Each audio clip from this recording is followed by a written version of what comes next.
ఓం నమో వెంకటేశాయ. వెంకటాద్రి సంస్థానం బ్రహ్మాండే నాస్తికించిన వెంకటేశ సముదేవో నా భూతో నా భవిష్యత్. సార్ ఎలా ఉన్నారు సార్? సూపర్ నాన్న, రచరచ్చస్ස రచ్చోభ్య. అంటే ఒక నార్మల్ ఎమ్మెల్యే ఆయన ఇంటి ముందు పర్ డే ఒక 100 మంది ఉంటారు. కానీ అదే ఎమ్మెల్యే ఓడిపోతే ఒక మనిషి కూడా ఉండదు. సింపుల్ పాయింట్ చెప్తా, దేవుణ్ణి పూజిస్తే వాడు మంచిగా ఉంటాడు అంటే ప్రతి దేవాలయంలో పూజ చేసే పెద్ద పూజారి ఇవాళ ప్రధానమంత్రి కావాలి. పంచాంగం తీసి అశ్విని నక్షత్రం గండం లేదు, ఓకే డన్, దోషం లేదు, చేసుకోపో అంటాడు. ఒక ఎయిడ్స్ వస్తుంది అని మనం ముందే చెప్పొచ్చు. వాడు జాతకాన్ని పుట్టినప్పుడే మన జాతకాన్ని చెక్ చేస్తే ఎయిడ్స్ వస్తుంది అని రాయొచ్చు. ఎస్ఎస్ రాజమౌళి గారు వారణాసి అనే ఒక మూవీ స్టార్ట్ చేశారు. నాకు దేవుడి మీద నమ్మకం లేదు, మా నాన్నగారు చెప్పారు ఆంజనేయ స్వామి, అయినా కూడా ఇలా అయ్యిందని. నువ్వు ఏం అబ్జర్వ్ చేసినావు ఆ గ్లిమ్స్ లో? ఒక్కసారి కెమెరా అట్లా అండర్ గ్రౌండ్ వాటర్ లోకి వెళ్తుంది, ఒక అమ్మవారి మీదకి చిన్నమస్త అమ్మవారు, ఇలా తల నరుక్కున్న అమ్మవారు కనిపిస్తుంది. ఆమె పేరు చిన్నమస్త అమ్మవారు. అవును సార్. సో ఒక్కసారి ఆ కెమెరా వాటర్ లోకి వెళ్తున్నప్పుడు చిన్నమస్త అమ్మవారు, పక్కన మహేష్ బాబు, ఒక పక్కన హీరోయిన్ ఉంటారు. సో ఇక్కడ కూడా రాజమౌళి అనే వ్యక్తి ఎప్పుడైతే గ్లిమ్స్ లో చిన్నమస్తాదేవిని చూపించిండో, చూపించగానే స్టార్ట్ అయిన సమస్య రాజమౌళికి కాంట్రవర్సీ స్టార్ట్ అయింది. నెక్స్ట్ ఇమీడియట్ గా వారణాసి అనే సినిమాకు ఎస్ఎస్ రాజమౌళి వారణాసి అని పెట్టాల్సి వచ్చింది. మిరాయి సినిమాలో మంచు మనోజ్ విలన్ గా చేసిండు. సో అందులో బగాలముకి ప్రయోగాన్ని చేసేది మంచు మనోజ్. ఎప్పుడైతే సినిమా షూటింగ్ స్టార్ట్ అయిందో వాళ్ళ కుటుంబంలో పెను సంచలనాలు స్టార్ట్ అయినాయి, గొడవలు. సో ఇక్కడ రాజమౌళికి జరిగింది, ఆయన ఏదో తప్పు మాట్లాడిండు అని నేను అనను. చిన్నమస్తాదేవి ఇంట్రడక్షనే ఆయన అలా పైకి లేపింది. అండ్ చాలా మంది స్టార్ హీరోస్ పాలిటిక్స్ లోకి వస్తారు. అండ్ ఇప్పుడు అక్కడ తమిళనాడులో సో విజయ దళపతి, సో జనాల్ని చూసి వీళ్ళు టెంప్ట్ అవుతారు. వచ్చిన తర్వాత సురుక మంచిగా ఒక కార్డు పెట్టుకున్నాక, నిప్పు పెట్టుకున్నాక, తగిలినాక వీళ్ళకి జ్ఞానోదయం అవుతుంది, మనం చేసింది తప్పు అని. సో ఆ తప్పును ముందుగానే గ్రహించినటువంటి చాలా గొప్ప మీద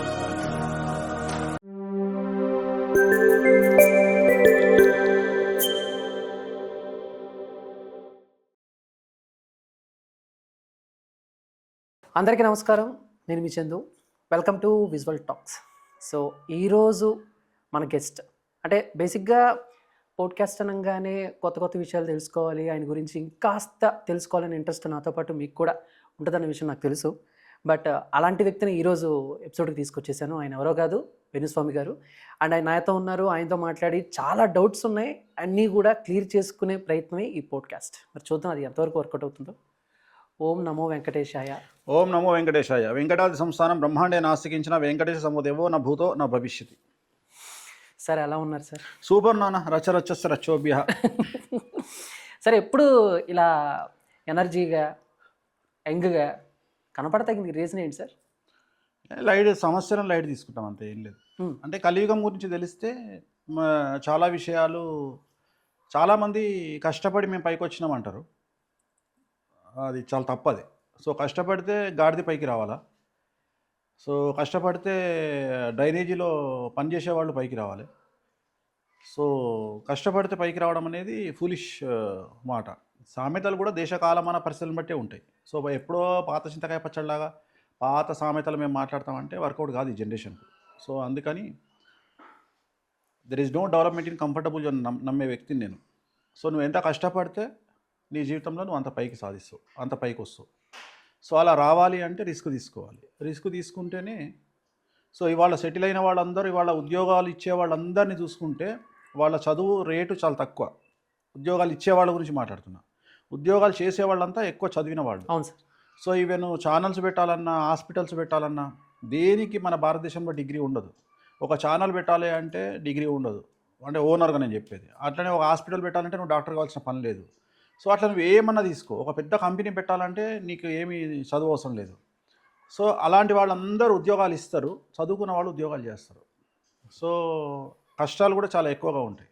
సో నేను ఆల్మోస్ట్ నా లైఫ్లో చాలాసార్లు ఏమంటారు, ఒక చితి మీద పడుకొని లేచి వచ్చిన చరిత్ర నాది.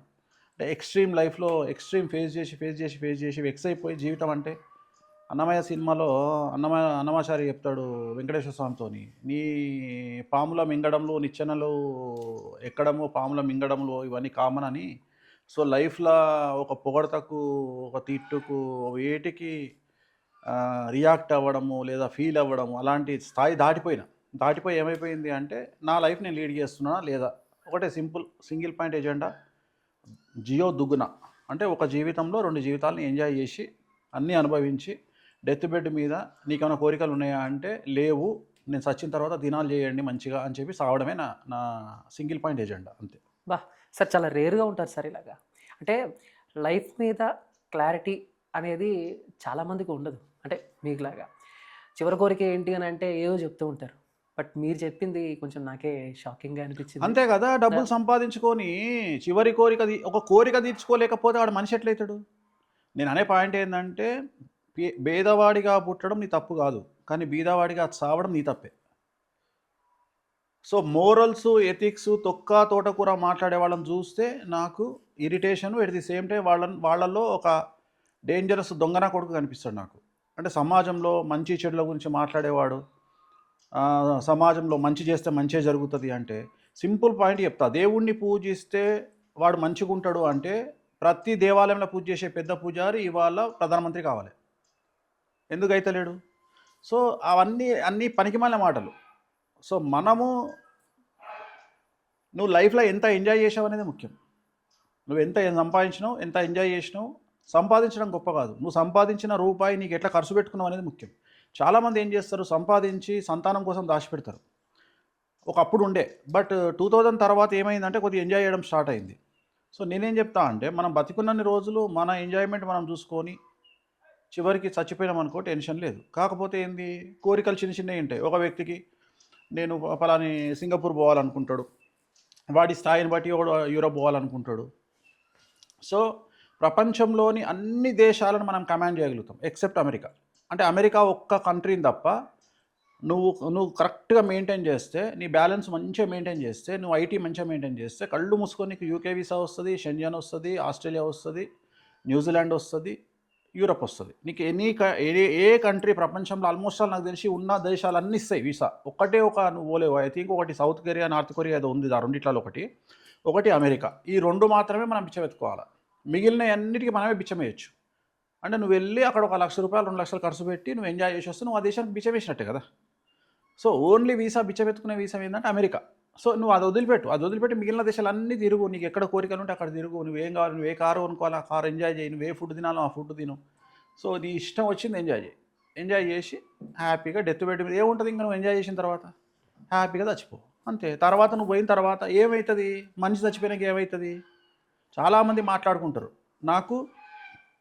నేను కూడా నాకు ఇంతకుముందు 2014లో నాకు లైట్గా ప్యానిక్ అటాక్స్ వచ్చేవి. ప్యానిక్ అటాక్స్ అంటే నేను పోయిన తర్వాత నా సంసారాన్ని ఎట్లా చూసుకుంటారు, నా వైఫ్ ఎట్లా, నా బిడ్డలు ఎట్లా, నా పిల్లలు ఎట్లా, అంటే నా డిపెండెన్సీ ఎట్లా అని బాధపడుతున్న సందర్భంలో మా పెద్దన్న ఒకరోజు ఇట్లా అంటే ఆయన మాటలు నన్ను ఇన్స్పైర్ చేసిన. ఆయన ఏమన్నాడంటే, అరే ఏమవుతుందిరా ఇవాళ వస్తే రేపటికి 2 అన్నాడు. అంటే ఒక మనిషి చచ్చిపోతే ఇవాళ వస్తే రేపటికి 2 అన్నాడు. అంటే ఏముండదు. ప్రాక్టికల్గా నేను చూసిన ప్రాక్టికాలిటీ ఏంటంటే, ఈ జనరేషన్లో కలియుగంలో ఒక మనిషి చచ్చిపోయినాక ఆ డెడ్ బాడీ ఆడు ఉంటుంది, ఎవ్వని పని వాడు చేస్తుంటాడు. ఒకడు రథం తీసుకుపోతందుకు దాన్ని ఏదో స్వర్ణ రథం అని పేరు పెడతారు, భగవద్గీత పెట్టి దానికోసం అరేంజ్మెంట్ చేసాడు ఒకడు ఉంటాడు. సో ఒకడేమో చచ్చిపోయిన దహనం చేసి వచ్చిన తర్వాత ఇంట్లో ఫుడ్ పెట్టడానికి ఒకడు ప్లాన్ చేస్తుంటాడు. సో ఆ ఉన్న గంట సేపు, ఆ డెడ్ బాడీ ఉన్న గంట సేపు ఏదో బాధపడ్డట్టు ఏదో చేస్తారు. తీరా డెడ్ బాడీని దహనం చేసి వచ్చిన తర్వాత ఇంటికి రాగానే కరెక్ట్గా వాడి ఇంట్లో గడప లోపల కాలు పెట్టంగానే కాన్సెప్ట్ మారిపోతుంది. ఏం మారిపోతుంది అంటే, ఫస్ట్ వచ్చే క్వశ్చన్ ఏంటంటే, ఇక్కడ ఎవరు కాఫీ తాగుతారో ఎవరు టీ తాగుతారో అని అడుగుతారు ఫస్ట్. ఏది ఇంకా వాని తలకాయ వలిగి వాని పుర్రే ఇంకా వలిగి ఉండదు, కపాల మోక్షం కూడా జరిగి ఉండదు. అప్పటికే ఇంట్లో డిస్కషన్ ఏంటంటే, డెడ్ బాడీ పోయిన తర్వాత డిస్కషన్ ఏంటంటే, ఇక్కడ కాఫీ ఎవరు తాగుతారు, టీ ఎవరు తాగుతారు అనే సౌండ్ మనకు ఆ ఇంట్లో నుండి వినబడుతుంది. ఏది ఒక మనిషి చచ్చిపోయిన ఇంట్లో నుండి. తర్వాత నైట్ ఫుడ్ వచ్చిందా రాలేదా 50 మందికి చెప్పినాము అంటారు. So next day seriousness. మళ్ళీ కరెక్ట్గా 3వ రోజులకు ఎవ్వని డ్యూటీకి ఆడిపోతాడు, ఎవ్వని పని ఆడి చేసుకుంటాడు. 14 రోజుల తర్వాత మర్చిపోతారు. సో మళ్ళీ రెగ్యులర్ ఫార్మేట్ స్టార్ట్ అవుతుంది. సో దీనికోసము ఇంత పెద్ద లొటపీసి వ్యవహారం కోసము ఏదో పెద్ద కొంపలు మునిగినాయి అంటే, రాజు లేకపోతే రాజ్యం ఆగదు. సో మనం లేకపోతే ఆటోమేటిక్గా నడుస్తూనే ఉంటుంది, వ్యవహారం నడుస్తూనే ఉంటుంది. దీనికోసం వద్దు. సో చావు అనేది నా దృష్టిలో ఒక విముక్తి, ఒక వరం. నువ్వు బతికున్నప్పుడు అనుభవించే కష్టాలు సస్తే ఉండవు. సో చావడం అనేటువంటిది చాలా ఈజీ. సో అందుకని నేను ఏం కోరుకుంటా అంటే, ఒక శత్రువును కూడా నన్ను బాగా టార్చర్ పెట్టే శత్రువును కూడా నేను చంపాలనుకోను. వాడు బతుకుండాలని కోరుకుంటా. బతికి వాడు అనుభవించాలి. సస్తే వేస్ట్. సస్తే వాడు ఫ్రీ బర్డ్ అయిపోతాడు, సావద్దు. వాడు ఉండి సమాజంలో ఇజ్జత్ కోల్పోయి 40-50 సంవత్సరాల నుండి వాడు దాచుకున్న ఇజ్జత్ అంతా సర్వనాశనం అయిపోయి, ఎప్పుడు శత్రువు అంటే అట్లుండాలి. అంతేగాని ఈయన లేపేద్దాం, ఈయన నరికేద్దాం, ఈయన కొరికేద్దాం, ఆ కాన్సెప్ట్ వద్దు మనకు. సో ఏదైనా సరే చావు అనేది ఒక మోక్షం, ఒక మనిషిని ఫ్రీ బర్డ్ను జైల్లో నుండి వదిలేసిన పక్షిలాగా ఎట్లా వెళ్తుందో, సో అన్నిటికీ ముగింపు చావు. సో అందుకని ఏంటంటే అది పెద్ద విషయం కాదు, దాని ముందున్న విషయాలు పెద్దవి. సో మనం కష్టపడి డబ్బు సంపాదించి సమాజంలో 10 మందితో ఎట్లా బతుకుతున్నాము, ఏంది డబ్బు, ఇవన్నీ అందుకని ఏంటంటే చూసి చూసి వెక్స్ అయిపోయినాం కాబట్టి సో ఈ ఈ ఈ ఆలోచన. సార్ అంటే ఇప్పుడు మీతో మాట్లాడుతుంటే అర్థమైంది, ఇంత జ్ఞానం ఒక మనిషికి ఇంత జ్ఞానం వచ్చింది అని అంటే ఒకటి ఆ మనిషి ఎన్నో పుస్తకాలు, భగవద్గీత లాంటి గ్రంథాలైనా చదివి ఉండాలి. లేకపోతే మాకు తెలియని వేణుస్వామి గారు ఎన్నో కష్టాలు చూసి, ఎంతోమంది జనాల్ని చూసి ఎన్నో ఎత్తుపల్లాలు దాటైనా రావు. సో ఏంటి మీరేం చెప్తారు? ఇంత జ్ఞానం ఎక్కడ పొద్దున్న లేస్తే సార్? సోషల్ మీడియా పక్కకు పెడితే, నా క్లయింట్ నేను సోషల్ మీడియాలో చెప్పే జాతకాలు పక్కన పెడితే, లేదా నేను ఏదో యూట్యూబ్ ఛానల్లో చెప్పే జాతకాలు పక్కకు పెడితే, ప్రతిరోజు డైరెక్ట్గా ఫేస్ టు ఫేస్ నేను ఒక 50 మందికి జాతకాలు చెప్తాను. ఇది direct face to face transaction, అది వాళ్ళతో ఇంటరాక్ట్ అవుతా. ఇది కాకుండా నేను అన్అఫీషియల్గా డేలో ఒక 10-15 మందితో జాతకాల విషయంలో మాట్లాడతాను. సో నా దగ్గరికి నేను చూసిన దాంట్లో రాత్రికి రాత్రికి రాజైన వాళ్ళు ఉన్నారు, రాత్రికి రాత్రికి బికారి అయిన వాళ్ళు ఉన్నారు. సో దేన్ని నేను పర్మనెంట్ అని నేను నమ్మను. ఇప్పుడు నేను రోజు మాట్లాడుతున్న సందర్భంలో ఏమైంది అంటే, జనాలతోని నేను మాట్లాడుతున్నప్పుడు వాళ్ళు పడే కష్టాలను విని విని విని వీడు మనకంటే బెస్ట్ కదా, అంటే వీడికంటే మనం బెస్ట్ కదా ఈ విషయంలో, లేదా వీడు మనకంటే బెస్ట్ కదా, ఈ కంపారిజన్లో ఏమైపోయిందంటే గిన్ని కష్టాలు ఉంటాయా అనేది అర్థమైంది నాకు. సో ఒక పొలిటీషియన్ తీసుకుందాం, మీకు గెలిచిన పొలిటీషియన్ తెలుసు, నాకు ఓడిపోయిన పొలిటీషియన్ తెలుసు. ఓడిపోయిన పొలిటీషియను లైఫ్ ఎట్లుంటుందో నాకు తెలుసు, ఒక ఓడిపోయిన సీఎం లైఫ్ ఎట్లుంటుందో నాకు తెలుసు. అంటే ఒక నార్మల్ ఎమ్మెల్యే చాలా ఆయన రూలింగ్లో ఉన్నప్పుడు ఆయన ఇంటి ముందు పర్ డే ఒక 100 మంది ఉంటారు. కానీ అదే ఎమ్మెల్యే ఓడిపోతే ఒక మనిషి కూడా ఉండడు ఆయన ఇంటి ముందు. అట్లనే ఒక మినిస్టర్ ఉన్నప్పుడు ఆయన దగ్గర ఓఎస్డి, పిఏలు, ప్రైవేట్ పిఏలు, గవర్నమెంట్ పిఏలు, ఇంటి ముందర 40-50 కార్లు, 200 మంది జనాలు. ఆ గవర్నమెంట్ పోతే ముఖం కూడా చూపించని, అసలు జనాలకు ముఖం చూపించకుండా ఇంట్లో సంవత్సరాల పాటు దాచుకున్న మినిస్టర్లు నాకు తెలుసు, ఓడిపోయిన మినిస్టర్లు నాకు తెలుసు. అట్లనే మీకు తెలిసిన సూపర్ స్టార్ హీరోలు సినిమా హిట్ కాగానే జైలు కొట్టే హీరోలు తెలుసు, కానీ సినిమా ఫెయిల్ అయితే సంవత్సరం పాటు బయటికి రానటువంటి హీరోలు నాకు తెలుసు. ఇలాంటివి నేను అన్ని ఫేస్ చేసిన. అంటే మీకు సమాజం చూసే విధానం వేరు, నేను చూసే విధానం వేరు. సో నాకు ఎక్స్ట్రీమ్ ఉండడం వల్ల, నాకు ఎక్స్ట్రీమ్ తెలవడం వల్ల, ఓకే ఇన్ని సమస్యలు ఉంటాయా జీవితంలో, సో నేను పడే సమస్యలు కావు అనేది రోజు రోజుకు నన్ను రాడి తేలిపోయేటట్టు చేసినాయి. సమస్యలు ఒక్కొక్క సమస్య చెప్తుంటే చాలా ఆశ్చర్యం అనిపిస్తుంది. ఒక ఎగ్జాంపుల్ చెప్తా. ఒక భార్యాభర్తలు నా దగ్గరకు వచ్చారు.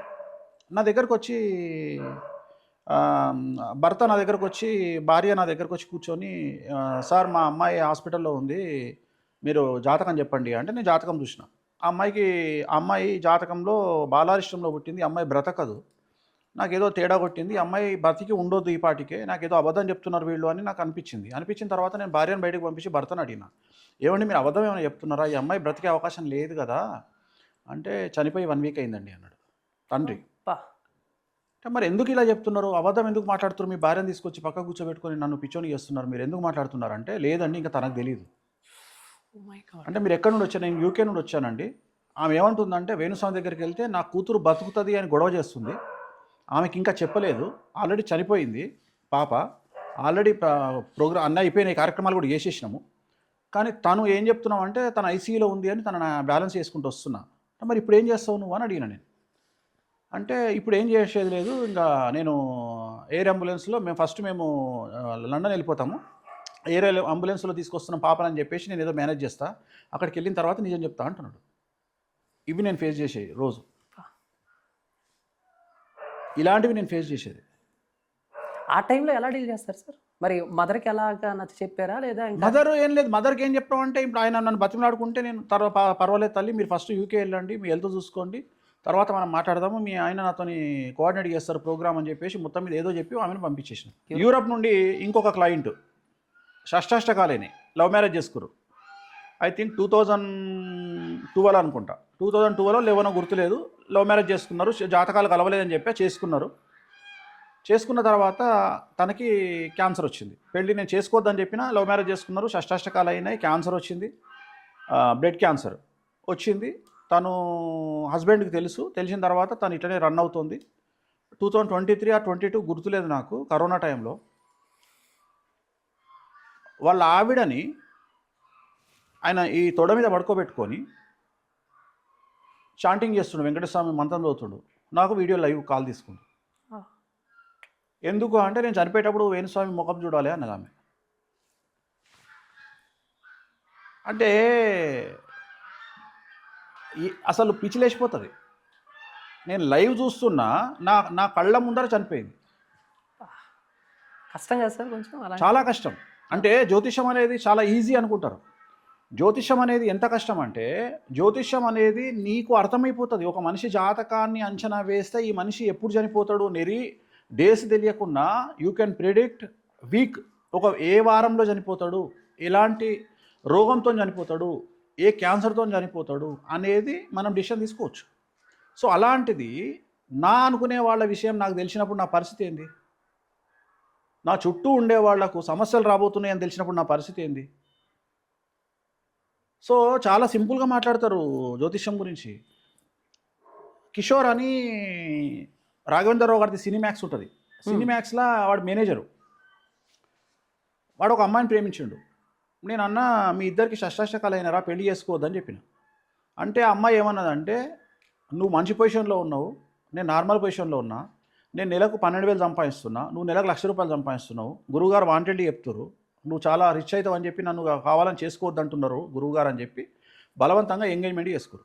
ఎంగేజ్మెంట్ చేసుకున్నాక అనుకోకుండా నేను ఒక ఫంక్షన్లో కలిస్తే వాడు నా దగ్గరకు వచ్చి దండం పెట్టి, స్వామి నెక్స్ట్ 1 monthలో నా మ్యారేజ్ ఉంది, నేను కార్డు తీసుకొచ్చి ఇస్తా అంటే, ఇక నా మాట ఇంటరెక్ట్గా వాడు, నువ్వు చెప్పినా చెప్పకుండా నేను పెళ్లి చేసుకుంటే ఫిక్స్ అయ్యిండు వాడు.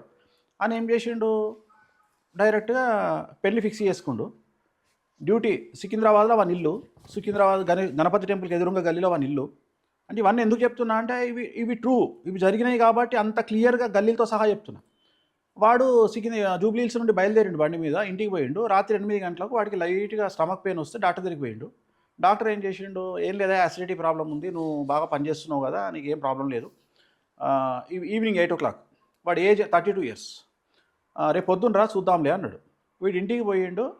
10 నిమిషాల తర్వాత స్నానం చేసిండు. ఒకసారి సౌండ్ పెద్దగా అరిచిండు, చనిపోయాడు. Cardiac arrest. వాడు చనిపోతాడని నాకు తెలుసు. ఇది జరిగింది 2014. అంటే వేణుస్వామి గారు, అంటే జాతకాలు ఇవన్నీ కుదరక, అంటే అమ్మాయికి అబ్బాయికి కుదరకపోతే ఈ ఎఫెక్ట్ కూడా ఉంటుందా? ఎందుకుండదు? అంటే మేబీ ఒకవేళ అబ్బాయికి తగ్గట్టు వేరే అమ్మాయి కలిసి ఉంటే ఆ ప్రమాదం నుంచి ఏమైనా తప్పించుకుంటాడు. ఎలా సార్? కొంచెం ఎలా తప్పించుకుంటాడు అంటే, పాలు ఉంది, ఉప్పు ఉంది, ప్రసాదం చేయాలి అంటే, పాయసం చేయాలి అంటే పాలు కావాలి, కూర చేయాలంటే ఉప్పు కావాలి. దేనికి ఇండివిజువల్ క్యారెక్టరిస్టిక్గా 2 తోపులే. ఉప్పు లేని జీవితం వ్యర్థం, పాలు లేని జీవితం వ్యర్థం. ఈ 2 వేరే వేరే కాంబినేషన్లో వేరే వేరే వస్తువులు తయారవుతాయి, కానీ ఈ 2 కలవవి లైఫ్ లాంగ్. ఈ 2 కలిస్తే పాలు ఇరిగిపోతాయి. దీన్ని షష్టాష్టకాలు అంటారు. సో షష్టాష్టకాలు అవ్వచ్చు, ఏకనాడు అవ్వచ్చు. అందుకనే జాతకాలు కలవలేదు అని చెప్తారు. ఎగ్జాంపుల్, చాలామంది విమర్శిస్తారు, ముహూర్తం చూసుకొని పెళ్లి చేసుకుంటే ఎందుకు మీరు విడిపోతున్నారు అని. జాతకాలు కలవనప్పుడు నువ్వు ఎంత పెద్ద ముహూర్తం పెట్టుకున్నా విడిపోతారు. రెండవది, చాలామంది ఏం చేస్తారంటే, జాతకాలు అనగానే ఒక నక్షత్రాన్ని ఇంకో నక్షత్రాన్ని చూసి నీకు 18 పాయింట్లు వచ్చినాయి, 20 పాయింట్లు వచ్చినాయి, 30 పాయింట్లు వచ్చినాయి పెళ్ళి. అది కాదు జాతకం అంటే. జాతకం అంటే వ్యక్తిగతమైనటువంటి జాతకము. ఒక అమ్మాయి జాతకం, ఒక అబ్బాయి జాతకాన్ని 12 గడులు విశ్లేషించి, లగ్నం నుండి 8వ ఇంట్లో, 7వ ఇంట్లో, 6వ ఇంట్లో, 12వ ఇంట్లో ఏ గ్రహాలు ఉన్నాయని డిసైడ్ చేసేది జాతకము. సో ఇది డిసైడ్ చేసి చెప్పినప్పుడు క్లారిటీ అనేది వస్తుంది. మేబీ అది లేట్ అవ్వచ్చు. ఒకప్పుడు ఎర్లీ డివోర్స్ ఉండేవి. ఇప్పుడు ఫ్యాషన్ ఏంది అంటే, సెలబ్రిటీస్లో గ్రే డివోర్స్. సో తెల్లగడ్డం వచ్చిన తర్వాత డివోర్స్ తీసుకుంటున్నారు. అలాగే ఇప్పుడు ఎర్లీ డివోర్స్ నడుస్తుంది. ఎందుకు ఎర్లీ డివోర్స్ నడుస్తుంది అంటే, అబ్బాయి అమ్మాయి జాతకాలలో ఆల్మోస్ట్ 90% వాళ్ళిద్దరికి జాతకాలు కలవకుండా పెళ్ళిళ్ళు చేసుకుంటారు. దీంట్లో షష్టాష్టకాలు ఉన్నాయి. అంటే 6:8 ఉంది, 9:5 ఉంది, ఏకనాడు ఉంది, నాడీ దోషం ఉంది. సో 8 రకాల దోషాలు ఉంటాయి. సో ఒక్కొక్క దోషం, అన్ని దోషాలు సేమ్ రిజల్ట్ ఇవ్వవు. ఉదాహరణ ఒక అమ్మాయికి వైధవ్య యోగం ఉందనుకుందాం. వైధవ్య యోగం అంటే భర్త చనిపోతాడు. సో 7వ ఇంట్లో ఏ గ్రహం ఉంది అనేది మనం చెక్ చేస్తాం. ఎగ్జాంపుల్ శని కుజుడు కలిసి 7వ ఇంట్లో ఉంటే అమ్మాయికి భర్త ఖచ్చితంగా చనిపోతాడు. Rule out, clear. సో ఇట్లా మనం ఏం చేస్తాం, జనరల్గా ఇది ప్రిడిక్ట్ చేస్తాం. ఇక్కడ ప్రాబ్లం ఎక్కడొస్తుంది అంటే వేణుస్వామి చెప్పినంత డైరెక్ట్గా, వేణుస్వామి చెప్పినంత హార్ష్గా వేరే వాడు చెప్పడు. ఏమంటాడు, పర్లేదమ్మా చిన్న చిన్న సమస్యలు ఉన్నాయి చేసుకోవచ్చు అంటాడు. డైరెక్ట్గా వీడు చెప్తే వాడు ఆటోమేటిక్గా డ్రాప్ అవుతారు. అదే సార్, ఇప్పుడు ఏ అమ్మాయి తల్లిదండ్రులు కూడా అల్లుడు చచ్చిపోవాలని కోరుకోరు, ఏ అబ్బాయి తల్లిదండ్రులు కూడా కొడుకు చచ్చిపోవాలని కోరుకోరు. అవును సార్. ఈ పంతులు చేసే తప్పిది. ఏం చేస్తారంటే నువ్వు డైరెక్ట్గా పంతులు తన బిడ్డకు జాతకం చూస్తే, కొడుకుకు జాతకం చూస్తే ఎంత సీరియస్గా చూస్తాడో అదే సీరియస్నెస్ నీకు రోడ్డు మీద జాతకాలు చూడగలిగినప్పుడు ఉంటే ఇలాంటి సమస్యలు రావు. అంటే అయినోనికి కంచానా కానోనికి మంచానా టైప్లో డిఫరెంట్ హ్యాండిల్ చేస్తారు. మనోళ్ళు అనుకుంటే ఒక రకంగా జాతకం చూస్తారు, బయటోడికి ఒక రకంగా చూస్తారు. సో అందుకనే నేను చెప్పే దాంట్లో నెగిటివ్ ప్రిడిక్షన్స్ ఎక్కువ ఉంటాయి. ఎందుకు నెగిటివ్ ప్రిడిక్షన్స్ చెప్తా అంటే సమాజంలో ఆ బాధ నుండి తప్పించుకోవాలి అనే ఉద్దేశంతో చెప్తాను. ప్రతిదీ అంతే. నేను నెగిటివ్ చెప్పడానికి కారణం ఏంటి అంటే మీరు రేపు జరగబోయే నష్టం నుండి బయటపడతారనే ఉద్దేశంతో చెప్తా. కానీ నాకెందుకు, నా పని చేసుకుంటే అందరిలాగా చేసుకుంటే నాకు వచ్చిన నష్టం ఏముంది, హ్యాపీగా కాలమే కాలేసుకొని బతకొచ్చు. ఎందుకు వాంతో ఎల్లిగంతో మల్లిగంతో దొబ్బులు తినాల్సిన పని నాకేముంటుంది. సో కానీ సమాజంలో ఇలా ఉండదు. నేను అందుకనే ముహూర్తాలు పెట్టా అని చెప్తా. ఎందుకంటే వాడు ముహూర్తాలు పెట్టాలంటే it will take time, at least ఒక 4 hours పడుతుంది. కానీ వేరే పంతుల్లో 10 నిమిషాల ముహూర్తం పెడతారు. నేను రావుకాలం చూస్తా, నేను వర్జం చూస్తా.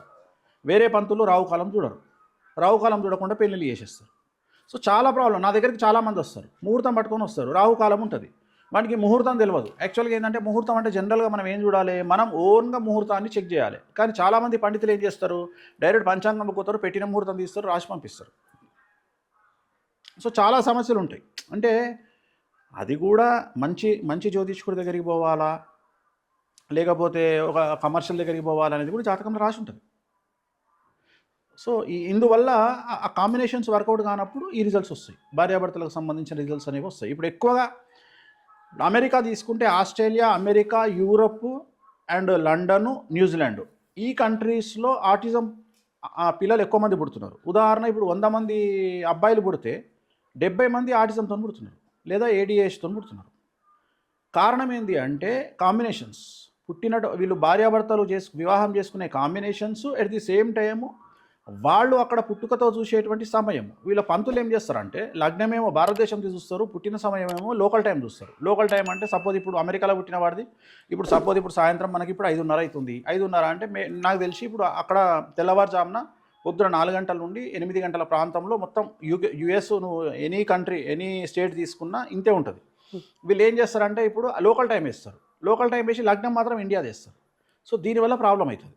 వీళ్ళు ఇప్పుడు ఉదాహరణ సిజేరియన్ ఉంది, సిజేరియన్ మొదలే రాస్తారు. వీళ్ళు రాసినప్పుడు ఏం చేస్తారంటే పంతులు నక్షత్రం ఒకటే చూస్తారు. ఇప్పుడు ఉదాహరణ అశ్విని నక్షత్రం మంచిదనుకో, ఆ అశ్విని నక్షత్రం ఉంది ఈరోజు ముహూర్తం పెట్టుకోండి అంటారు. కానీ లగ్నంలో 6వ ఇంట్లో ఎవడున్నాడు, 8వ ఇంట్లో ఎవడున్నాడు, మారకంలో ఎవరున్నాడు, 12వ ఇంట్లో ఎవరున్నారు, ఇంత డీప్గా వాడు పోడు. ఎందుకు పోడు అంటే వీనికి డబ్బులు ముట్టాయి కదా. నువ్వు ఫోన్ చేస్తావు, నువ్వే ఉన్నావు, ఫోన్ చేసి వేణుస్వామి గారు మా భార్య డెలివరీకి ఉందండి, ఒక ముహూర్తం పెట్టండి అంటావు. నువ్వు నేనేం చేస్తా, సాయంత్రం 6 గంటలకు చేయినా 3 గంటలు పడుతుంది నాకు అని చెక్ చేసి మొత్తం లగ్నం వేసి కుండలి వేసి అన్నీ చెక్ చేసి మొత్తం దశాచిత్రం చెక్ చేసి వాడి లైఫ్లో ఎక్కడ ఏ ప్రాబ్లం రాకుండా ఉండడానికి నేను ఇంత టైం తీసుకొని నేను చెప్తా.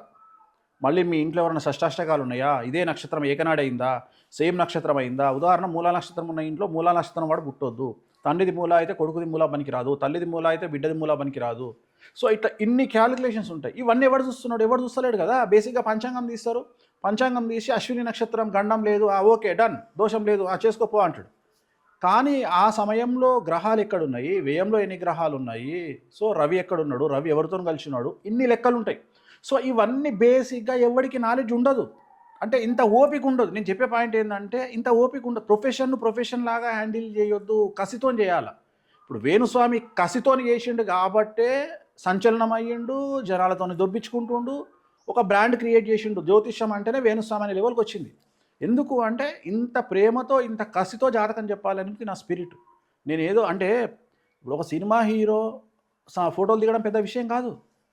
కానీ వేణుస్వామి ఆస్ట్రాలజర్తోని ఫోటోలు దిగడం అనేది ఇది ఎక్కడ జరగదు, ఇది అవును చరిత్రలో. అవును నేను ఆస్ట్రేలియా ఎయిర్పోర్ట్కి పోతే నేను సిడ్నీ ఎయిర్పోర్ట్ నుండి నేను డిపార్చర్ అవుతుంటే అక్కడ ఉన్న ఒక చీఫ్ సెక్యూరిటీ ఆఫీసర్ వచ్చి నాతో ఫోటో దిగింది. ఆమె లోకలైట్, ఆస్ట్రేలియన్ ఆమె వచ్చి నాతో ఫోటో దిగింది. మీరు తెలుసండి నాకు అన్నది. అంటే నేను అనేది, నేను గొప్పగా మాట్లాడలే, నేను అనేది ఆఫ్టర్ ఆల్ ఒక జ్యోతిష్కుడు, నన్ను నేను ఆఫ్టర్ ఆలే అనుకుంటా. అయినా సరే ఆఫ్టర్ ఆల్ ఒక జ్యోతిష్కుడిని నేను గుర్తుపడుతున్నారు అంటే అది పెద్ద విషయం కదా. సో ఎందుకు అంటే మనం పడ్డ కష్టం ఉంటుంది. విమర్శించడం చాలా ఈజీ. అవును ఇప్పుడు విమర్శించడం చాలా ఈజీ ఏముంది.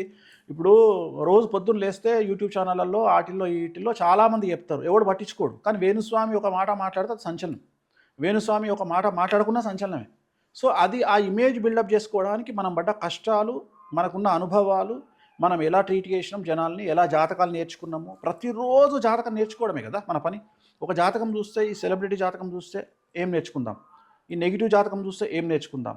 ఒక క్యాన్సర్ పేషెంట్ ఎప్పుడు చనిపోతాడు, క్యాన్సర్ ఎందుకు వస్తుంది, ఏ టైంలో వస్తుంది, ఏ గ్రహం వల్ల వస్తుంది, ప్రోస్టేట్ క్యాన్సర్ ఎందుకు వస్తుంది, ఆడవారికి అయితే బ్రెస్ట్ క్యాన్సర్ ఎందుకు వస్తుంది, యూట్రస్ క్యాన్సర్ ఎందుకు వస్తుంది, బ్లడ్ క్యాన్సర్ ఎందుకు వస్తుంది, మగవాళ్ళకైతే థైరాయిడ్ క్యాన్సర్ ఎందుకు వస్తుంది, స్పర్మ్ క్యాన్సర్ ఎందుకు వస్తుంది. స్పర్మ్ క్యాన్సర్ అని ఒక క్యాన్సర్ ఉంటుంది, చాలా వెరైటీగా ఉంటుంది, చాలామందికి తెలియదు అది. స్పర్మ్ క్యాన్సర్ ఉంటుంది.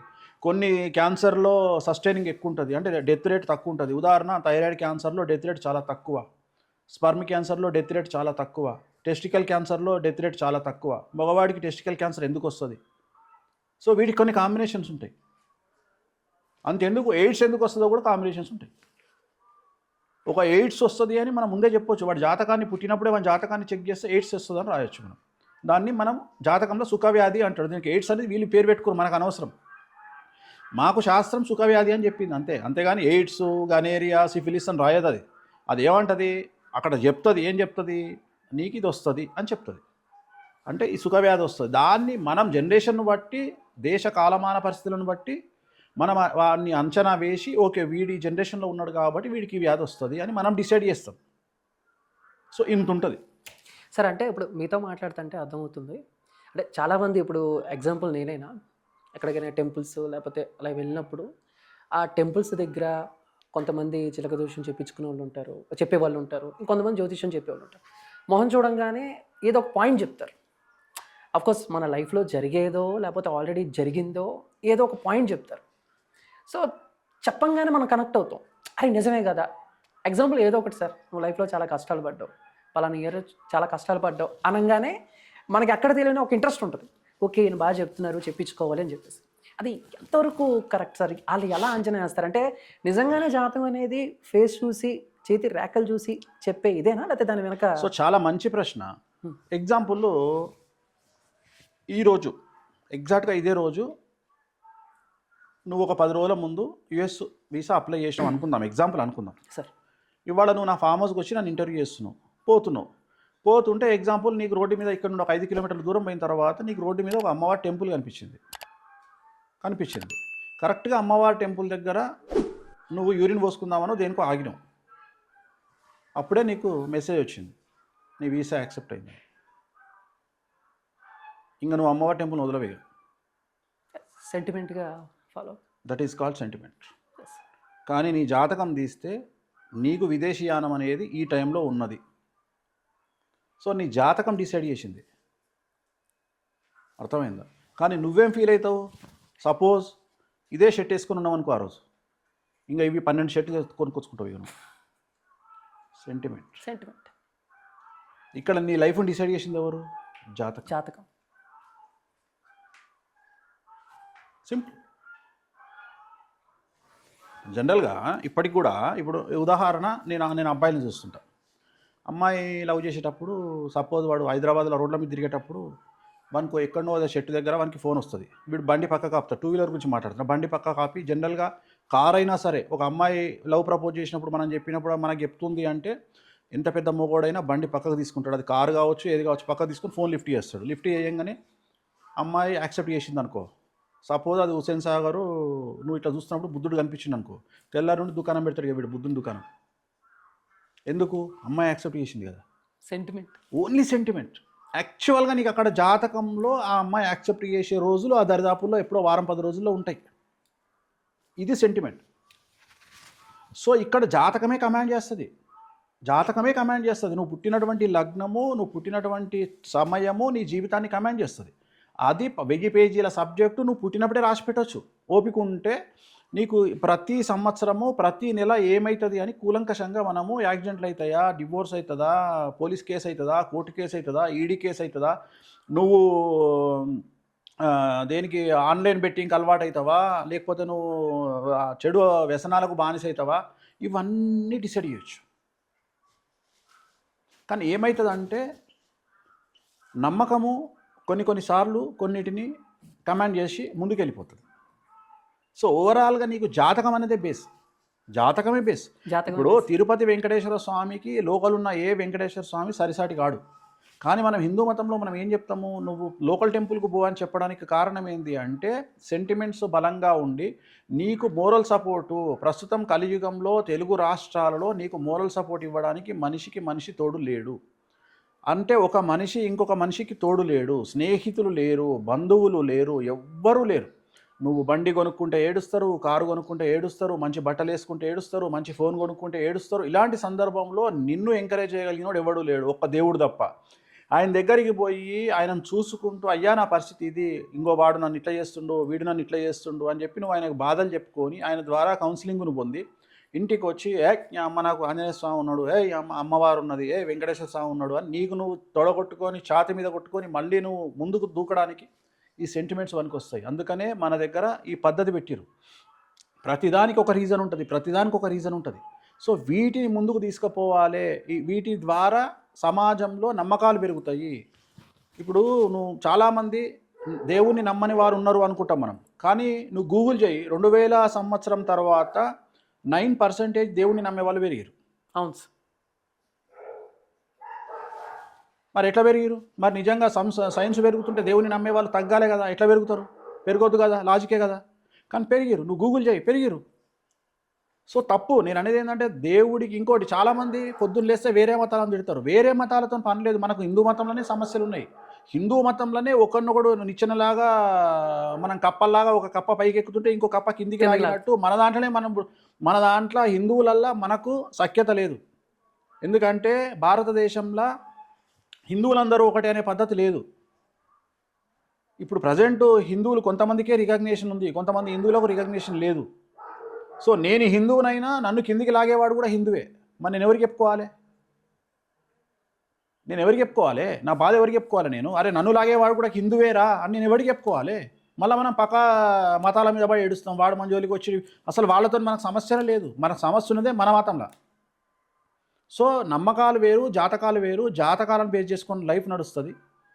సో ఇప్పుడు నువ్వు చెప్పినట్టు ముఖం చూసి చెప్పడము, ఇవన్నీ ఆ సందర్భంలో ఆ వ్యక్తి ఒక మాట చెప్పడం వల్ల అంతవరకే మాట్లాడగలుగుతాడు తప్ప దానికి మించి ఎక్స్ట్రీమ్గా పోలేడు. కానీ జాతకము నువ్వు పుట్టినప్పటి నుండి చావు వరకు జాతకం అనేది డిసైడ్ చేస్తుంది, జ్యోతిషం అనేది డిసైడ్ చేస్తుంది. నువ్వు ఎట్లా పెరుగుతావు, నువ్వేమవుతావు అంటే దేశ కాలమాన పరిస్థితులను బట్టి ఇంకొక 5 ఏళ్ళు అయితే ఇంజనీరింగ్ ఉండకపోవచ్చు.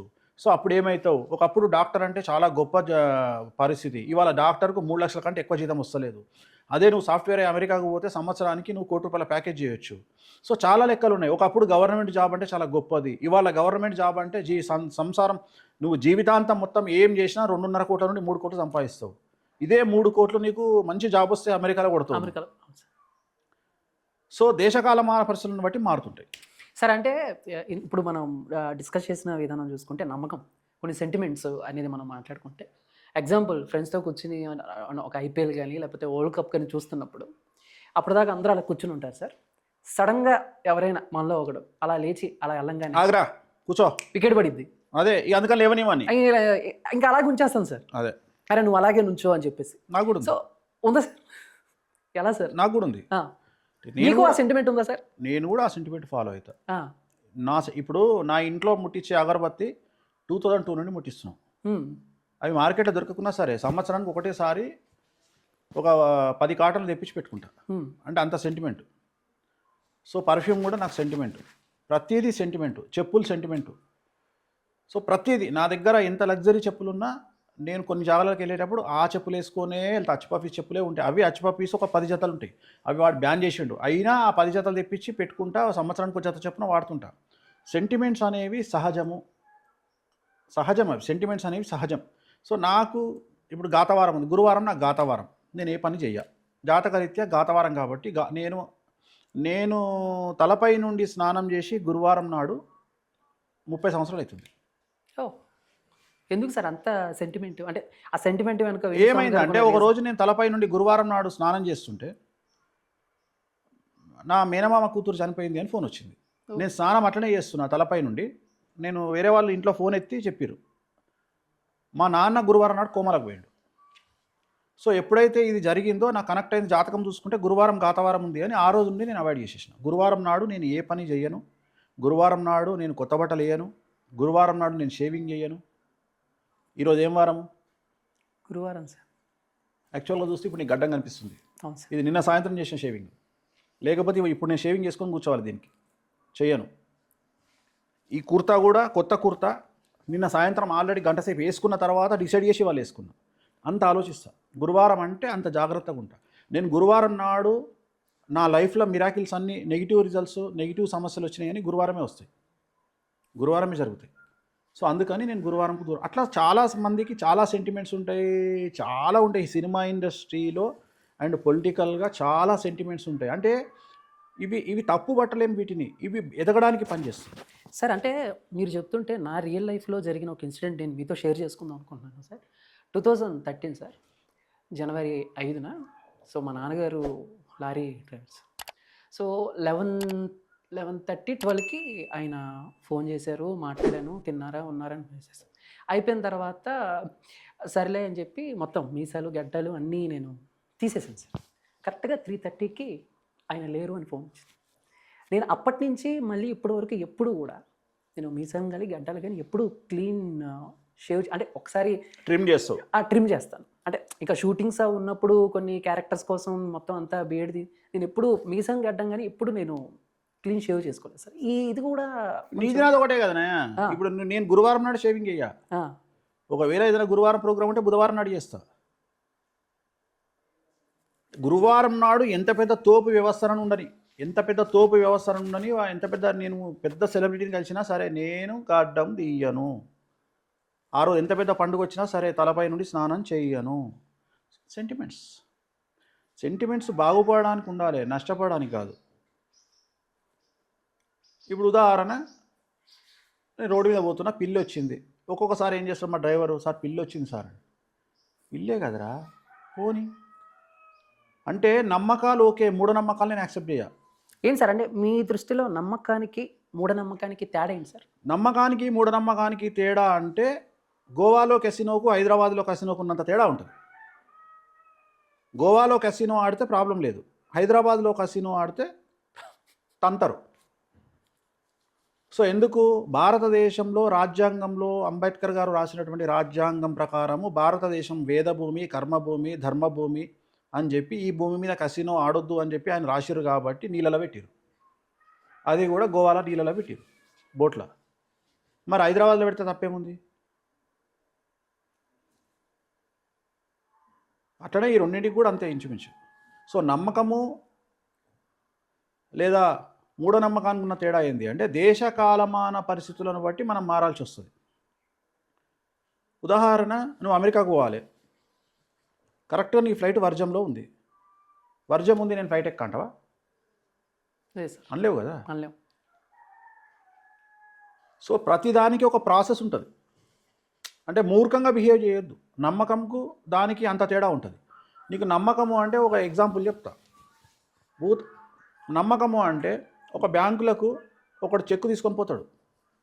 చెక్కు తీసుకొని పోయి ఆ చెక్కు వేసి, సార్ నా చెక్ ఎప్పుడు క్లియర్ అవుతుంది అని అడుగుతాడు. 2 days పడుతుంది అంటాడు. 2 days పడుతుంది అంటే 2 days ఎందుకు పడుతుంది అండి, ఎదురుగా బ్యాంకే కదా అంటాడు, క్లియర్ చేయాల్సింది. అంటే బ్యాంకు మేనేజర్ అంటాడు, అరే ప్రాసెస్ రా బాబు, ఉదాహరణ నువ్వు శ్మశానం గేటు ముందర చచ్చిపోయినావు అనుకో, డైరెక్ట్గా తీసుకొని తలగా పెడతారా, ఇంటికి తీసుకొస్తారా అని అడుగుతాడు. ఇంటికి తీసుకొస్తారు. So process. నమ్మకం. మూఢనమ్మకము అనేది ఏంటి అంటే జనరేషన్ను కంపేర్ లేకుండా ఎప్పటిదో మనం తీసుకొచ్చి దాన్ని ఇప్పుడు మనం అటాచ్ చేసుకుంటే మూఢనమ్మకం అవుతుంది. ఎందుకంటే ఈ జనరేషన్లో ఇప్పుడు ఉదాహరణ, 1 సంవత్సరం పాటు ఇంట్లో ఎవరైనా చనిపోతే పూజలు చేయొద్దు అనేది చాలామంది చెప్తారు. నేను చెప్పను అది. నేను ఫస్ట్ ఏం చెప్తా అంటే మంచిగా తిరుపతికి పోయి దర్శనం చేసుకుని రా అని చెప్తా. అట్టెట్లయితుంది అంటాడు. అప్పుడు నేను అడిగే క్వశ్చన్ ఏంటంటే, అవునరా బాబు అట్లెట్లయితుంది అని అడిగినావు కదా, మరి 13 రోజులకి 14 రోజులకి నేను గుళ్ళ నిద్ర ఎందుకు ఏమన్నారని అడుగుతా. లాజిక్స్. అంటే అది కరెక్టే కదా. అరే బాబు, పూర్వకాలంలో ఒక మనిషి చనిపోతే సంవత్సర కాలం పాటు మొత్తము సంవత్సరికం జరిగే వరకు పక్షమని, తిథి అని, మాసికమని అట్లా 16 పెట్టేటోళ్ళు తద్దినాలు అన్నీ కలిపి. ఈ 16 బంధువులంతా ఇంట్లోనే ఉండేటోళ్ళు. మళ్ళీ ఈ సంవత్సరంలోనే వాడు పోయి కాశీల పిండాలు కలిపి వచ్చేటోడు, లేదా ఇంకే అస్థికలు కలిపి వచ్చేటోడు. ఇదంతా ప్రాసెస్ జరగడానికి సంవత్సరం పడుతుంది. అందుకని ఏం చేసిరంటే, ఈ సంవత్సరం లోపు నువ్వు ఏ గుడికి వెళ్ళొద్దు అంటే నువ్వు డైవర్ట్ అయితే ఇక్కడ పని పోతుంది అనే ఉద్దేశం అక్కడ. రెండవది ఏంటంటే, నువ్వు జంజాము నీకు సంవత్సర సూతకం ఉంటుంది అని అప్పటి సిస్టమ్. ఇప్పుడు కాదు. మళ్ళీ అదే సిస్టమ్ ఏం చెప్పింది అంటే, సంవత్సరం లోపు గయలో శ్రాద్ధం చేయొద్దు అని చెప్పింది. అంటే నువ్వు సంవత్సరం లోపు చేయకుండా సంవత్సరం కంప్లీట్ చేసి సంవత్సరికం అయిన తర్వాత పోయి గయలో శ్రాద్ధం చేయని చెప్పింది. ఇప్పుడు ఈ జనరేషన్లో మేము ఎవరమైనా సరే ఇంట్లో పెద్దవాళ్ళు చనిపోతే సంవత్సరం తర్వాత పోయి మేము గయల శ్రాద్ధం చేసి వస్తాం సంవత్సరికం తర్వాత. సో జనరల్గా ఇవన్నీ రూల్స్ అనేవి మనం పాత జనరేషన్లో అక్కడ తయారైనటువంటి సిస్టమ్ అనేటువంటిది అప్పటి ఉన్నటువంటి సిస్టాన్ని బట్టి పెట్టుకున్నవి. ఎందుకు అంటే, నువ్వు అబ్జర్వ్ చేస్తే బలగం అనే సినిమా చూస్తే, బలగం సినిమాలో ఇంట్లో అందరూ దహనం అయిపోయి ఇంటికి వచ్చిన తర్వాత అందరు ఛాయలు తాగుతుంటే పెద్ద మనిషి అక్కడ కూర్చుంటే పుష్ప సాంగ్ వస్తుంటుంది టీవీలో. పుష్ప సాంగ్ వస్తుంటే మెయిన్ పెద్ద మనిషి కొడుకు వచ్చి అందరిని తిడితే టీవీ బంద్ చేస్తే హీరోయిన్ వచ్చి, నేనే చెప్పిన మామయ్య పిల్లలు అంటే, కాదు తల్లి సావు ఇల్లు కదా, ఇట్లా నవ్వుకుంటూ కూర్చుంటే 10 మంది తిట్టుకుంటారు. అంటే నువ్వు సావు ఇంట్లో నవ్వొద్దు అనేది 10 మంది కోసం, నీకోసం కాదు. అది ఆ జనరేషన్. కానీ ఇప్పుడు డెడ్ బాడీ ఉంటే నవ్వుకుంటారు అంటే డెడ్ బాడీ చూసి నవ్వుకుంటారని కాదు. ఎవరి పని వాడు చేసుకుంటాడు. ఏదో డిస్కషన్ చేసుకుంటాడు. అంటే ఒకప్పటి ఆలోచనలు ఇప్పుడు లేవు. అంటే అరే వేరే వాడి కోసం నా ఫీలింగ్స్ని ఆపుకోవాలి అనే ఆలోచన ఇప్పుడు లేదు. ఒకప్పుడు ఉంది. సమాజం కోసం నా ఫీలింగ్స్ ఆపుకోవాలి అనే పద్ధతి ఇప్పుడు లేదు అట్లా. సో మూఢనమ్మకానికి వీటికి ఏంది అంటే, ఇంచుమించు ఒక చిన్న లైను, అది ఆ వ్యక్తి మీద ఆధారపడి ఉంటుంది. నేనైతే ఇప్పుడు పోతున్నా, పిల్లి ఎదురొచ్చింది, నేను ఒకటే మాట చెప్తాను డ్రైవర్కు, అరే నీకు నమ్మకం ఉంటే ఒక నిమిషం బండి పక్కకు ఆపి బంద్ చేసి మళ్ళీ స్టార్ట్ చేయి, వెళ్ళిపో అని చెప్తా. సో ఇట్లా చాలా ఉదాహరణ. నువ్వు బ్రాహ్మణ్స్ కాలనీలో ఉన్నావనుకో, బండి తీయంగానే ఒంటి బాపనోడు వస్తాడు ఎదురుగా. అదే అడుగుదాం అనుకున్నా. ఒంటి బాపనోడు వస్తాడు, ఖచ్చితంగా ఒంటి బాపనోడు వస్తాడు. మరి అయిపోం కదా. ఇప్పుడు ఎలుకలు బాగున్నాయి అనుకో, ఇంట్లో మనమే పిల్లులు పెంచుతాం. పిల్లి ఎదురొచ్చుడు ముచ్చట పక్కకు పెట్టు, ఇంట్లోనే పిల్లులు ఉంటాయి కదా. సో అన్ని పక్కకు పెట్టు. తిరుమల తిరుపతి దేవస్థానంలో శ్రీవారిని దర్శనం చేసుకుంటే ఫస్ట్ వెంకటేశ్వర స్వామి చూసిన తర్వాత నెక్స్ట్ నీకు కనిపించేది నల్లపిల్లి. ఫస్ట్ గడప మీద కూర్చొని రెడీగా ఉంటుంది, తెల్ల గుడ్లు వేసుకొని ఇట్లా మెరుచుకుంటూ. పునుగు పిల్లిలో అంటారు. పునుగు పిల్లి కాదు రే, నార్మల్ పిల్లి. నార్మల్ పునుగు పిల్లి నీకు జూలు ఉంటుంది. నీకు తిరుమల శ్రీవారి దర్శనం చేసుకోగానే ఫస్ట్ గడపలో నీకు కనిపించేదే పిల్లి. సో చాలా చాలా చాలా దేశ కాలమాన పరిస్థితులు. అందుకనే కుజదోషం అనేది భారతదేశంలో పనిచేస్తుంది, ఫారెన్లో పనిచేయదు. కుజదోషం అనేది 2000కు పూర్వం ఇండియాలో పనిచేసింది, ఇప్పుడు పనిచేస్తలేదు. సో ఏమవుతుందంటే, ఓపెన్గా మాట్లాడే సబ్జెక్టులు చాలా తక్కువగా ఉంటాయి, అండ్ ఓపెన్గా మాట్లాడే మనుషులు చాలా తక్కువగా ఉంటారు. సో నేను కొత్తదనాన్ని తీసుకురావడానికి ఓపెన్గా మాట్లాడుతున్నా కాబట్టి కొద్దిగా బ్రేక్ చేసుకుంటూ వస్తున్నా కాబట్టి, సబ్జెక్టును బ్రేక్ చేసుకుంటూ నేను మ్యాక్సిమం రిస్క్ తీసుకుంటూ వస్తున్నా. సో జనాలకు చెప్పాల్సింది ఏంటి అంటే, క్లారిటీ చాలా తక్కువ. నమ్మకాలని ఎంత నమ్మినా మూఢనమ్మకాలు ఆ వ్యక్తిగతమైనటువంటి అంశాన్ని బట్టి మూఢనమ్మకాలు అంటాం. పటాకులు ఇప్పుడు ఉదాహరణ, వాడు ఏ పండుగకు మాట్లాడు, వినాయక చవితి రాగానే మీరు ప్లాస్టర్ ఆఫ్ ప్యారిస్ వాడకండి అంటే, అరే ప్లాస్టర్ ఆఫ్ ప్యారిస్ వాడి వినాయకుడిని చేస్తే ఆ వినాయకుడిని చూస్తే నాకు కలిగే వైబే వేర్రా నాయన. మట్టి వినాయకుడిని పెడితే నాకు వైబు కలగదు, నాకు నచ్చదు. మట్టి వినాయకుడిని ఎందుకు పెట్టిరు పూర్వకాలంలో అంటే, వేరే వినాయకులు లేక పెట్టిరు. అప్పట్లో ఈ పిఓపి లేక పెట్టిరు. ఇప్పుడు నాకు అందంగా కనిపించాలి, నాకు తిరుమల వెంకటేశ్వర స్వామి రూపంలో ఉండే వినాయకుడిని పెట్టుకుంటా. అది మట్టి వినాయకుడి రూపంలో నాకు రాదు. అప్పుడు నేనేం చేస్తా, నాగ్పూర్ వినాయకుడినే తీసుకుంటా. నాకు ఇష్టమైన దేవుణ్ణి అలా చూడటమే, ప్లాస్టర్ ఆఫ్ ప్యారిస్ ఆ రంగులతో చూడటమే నాకు ఒక వైబ్ అన్నారు. అక్కడ వరకు ఓకే సార్. కానీ ఇప్పుడు ఈ మధ్య ఎలా అయిపోయిందంటే సార్, ఇప్పుడు వినాయకుడు పందిరి రాగానే వినాయకుడిని వాళ్ళకి ఇష్టం వచ్చినట్టు, అంటే లైక్ ఒక గబ్బర్ సింగ్ వినాయకుడు అంటారు, ఇంకొకడేమో పుష్ప వినాయకుడు అంటాడు. అది ఎంతవరకు కరెక్ట్? ఈ కల్చర్ ఎంతవరకు కరెక్ట్? సింపుల్ క్వశ్చన్ ఏంటంటే, ఇప్పుడు దీనికి ఆన్సర్ ఏంటంటే, అల్టిమేట్గా వాళ్ళు చేసేది పూజనే చేస్తున్నారు. ఉమ్, వాళ్ళు గబ్బర్ సింగ్ వినాయకుని పెట్టుకుంటుర్రా లేకపోతే బాహుబలి వినాయకుని పెట్టుకుంటుర్రా ఎవరిని పెట్టుకుంటుర్రు అనేది మనకు అనవసరం. వాళ్ళు అల్టిమేట్గా ఆ విగ్రహాన్ని దేవుని రూపంలో చూస్తారు. ఇక్కడ గబ్బర్ సింగ్ వినాయకుడిని పెట్టి వాళ్ళని పవన్ కళ్యాణ్ అనుకుంటలేరు, ఆయనను వినాయకుడే అనుకుంటున్నారు. ఆయనకు సేమ్ ప్రాసెస్ ఉంది, ఆయనకు పొద్దున ఆయన చేతిలో అడ్డు పెడుతుర్రు. సో వాళ్ళ భక్తి వ్యక్తపరిచే మార్గం స్టైల్ వేరు, బట్ అల్టిమేట్గా రిజల్ట్ అదే. ఓకే, సింపుల్గా చెప్తా. ఇదే మాట ఇప్పుడు నువ్వు వాళ్ళు గబ్బర్ సింగ్ వినాయకుడిని పెట్టుకుంటున్నారు ఎంతవరకు సమంజసము అంటే, ఇవాళ ఈషా ఫౌండేషన్లో కొలిచేటువంటి లింగ భైరవి అనే అమ్మవారే లేదు ఎక్కడ. పొలోమంటూ సెలబ్రిటీలు పోతలేరు ఆడికి. లింగ భైరవి దేవత లేదు ఎక్కడ శాస్త్రంలో లేదు. మరి ఎలాగా సార్? మరి పోతున్నారు, మరి దాని గురించి ఎవడు మాట్లాడే? ఇక్కడ పవన్ కళ్యాణ్ విగ్రహాలు పెట్టుకోగానే మాట్లాడుతున్నారు. నా ఇష్టము. వెంకటేశ్వర స్వామికి గణపతికి ఏం సంబంధము? నేను వెంకటేశ్వర స్వామి రూపంలో గణపతిని చూడాలనుకుంటున్నా. సో నేను అనే పాయింట్ ఏంటంటే అల్టిమేట్గా మనకేం కావాలి? ఈ 10 రోజులు యువత దేవుడి వైపు మరలడము, నిష్టగా ఉండడం మనకు కావాలి. వాళ్ళు గబ్బర్ సింగ్ వినాయకుని పెట్టుకొని, బాహుబలి వినాయకుని పెట్టుకొని, పుష్ప వినాయకుని పెట్టుకొని, వాళ్ళు హార్డ్ కోర్ ఫ్యాన్స్ ఒక హీరోకు. వాళ్ళు ఆగుతారా? ఆగరు సార్. ఆగరు. మనం చెప్తే ఆగుతారా? అసలు ఆగరు. ఆగరు. సో మనకు కావాల్సింది ఏంది? వాళ్ళు దైవత్వం వైపు మళ్ళడానికి ఏదో ఒక అంశం కావాలి, ఏదో ఒక రీజన్ కావాలి మనకు. ఆ రీజన్ దొరికింది. వాళ్ళకి ఇష్టం వచ్చిన వినాయకుని పెట్టుకొని అల్టిమేట్గా వాళ్ళు పూజ చేస్తున్నారు. నేనైతే దీంతో పూర్తిగా ఏకీభవిస్తాను, నేను వ్యతిరేకం కాదు. Done sir. సార్ అంటే ఇప్పుడు ఒక మనిషిని చూసినప్పుడు వేణుస్వామి గారు ఒక అంచనా వేస్తారా? వీడి లైఫ్ ఇలా ఉంటుంది అలా ఉంటుంది అంటే జాతకము చూసి మనిషిని చూసిన తర్వాత డిసైడ్ చేస్తా. అంటే ఎగ్జాంపుల్, ఇప్పుడు నువ్వు ఉన్నావు సార్, నీతో ఎందుకు ఒక ఎక్స్పర్సన్ ఉన్నాడు. ఆ ఎక్స్పర్సన్ను చూసి ఫస్ట్ జాతకం డిసైడ్ చేస్తా. ఫస్ట్ ఆయనకు ఎన్ని మార్కులు పడాలి? 100 మార్కులు పడాలి. వీడు తోపు అంటే 100 మార్కులు పడాలి. 100 మార్కులకు 88 మార్కులు జాతకం వేస్తుంది, అంటే దేవుడిస్తాడు.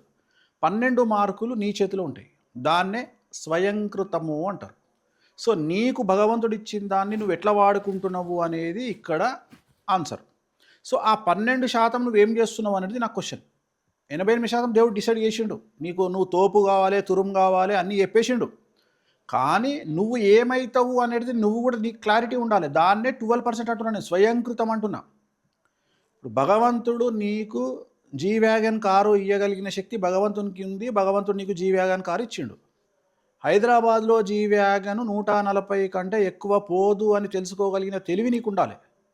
నేను 240లో పోతా అంటే నువ్వు చస్తావు. సో అది దేవుడు చంపిన సావు కాదు, నువ్వు చచ్చిన సావు, స్వయంకృత అపరాధం. నేను అది చెప్పేది. ఎందుకంటే హైదరాబాద్ రోడ్ వాల్యూ నీకు తెలుసు.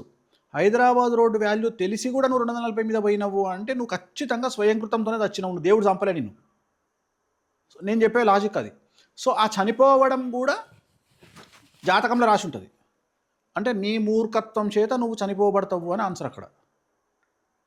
సో చావడానికి చాలా మార్గాలు ఉంటాయి. మనంతలా మనమే తీసుకుపోయి నదిలో పడేది ఒక ప్రాసెస్ ఉంటుంది, వేరే వాడు వచ్చి గుద్దేది ఒక ప్రాసెస్ ఉంటుంది, మన తప్పు లేకపోయినా మనం వచ్చేది ఒక ప్రాసెస్ ఉంటుంది. సో చాలా రకాల సమస్యలు ఉంటాయి. నేను ఒక వ్యక్తికి నేను ఏం చేసిన జాతకం చూసి, నేను రాజమండ్రి ఒక అతను చాలా పెద్ద పొలిటీషియన్కు నువ్వు జైలుకు పోయే యోగం ఉంది అని చెప్పిన. నేను పోలీస్ కేసు అవుతుంది అని చెప్పిన. పోలీస్ కేసు అవుతుంది అంటే నా అంత మంచివాడి ప్రపంచంలో లేడు గురువుగారు అన్నాడు.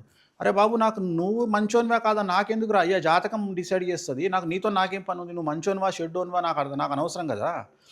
సో ఇది చెప్పినాక ఏమైంది అంటే, ఆయన రోడ్డు మీద వెళ్తుంటే రాజమండ్రి తాడేపల్లిగూడెం దగ్గర ఒక స్పీడ్ బ్రేకర్ దగ్గర ఈయన కారు స్లో చేసుకొని వెళ్ళిపోయిండు.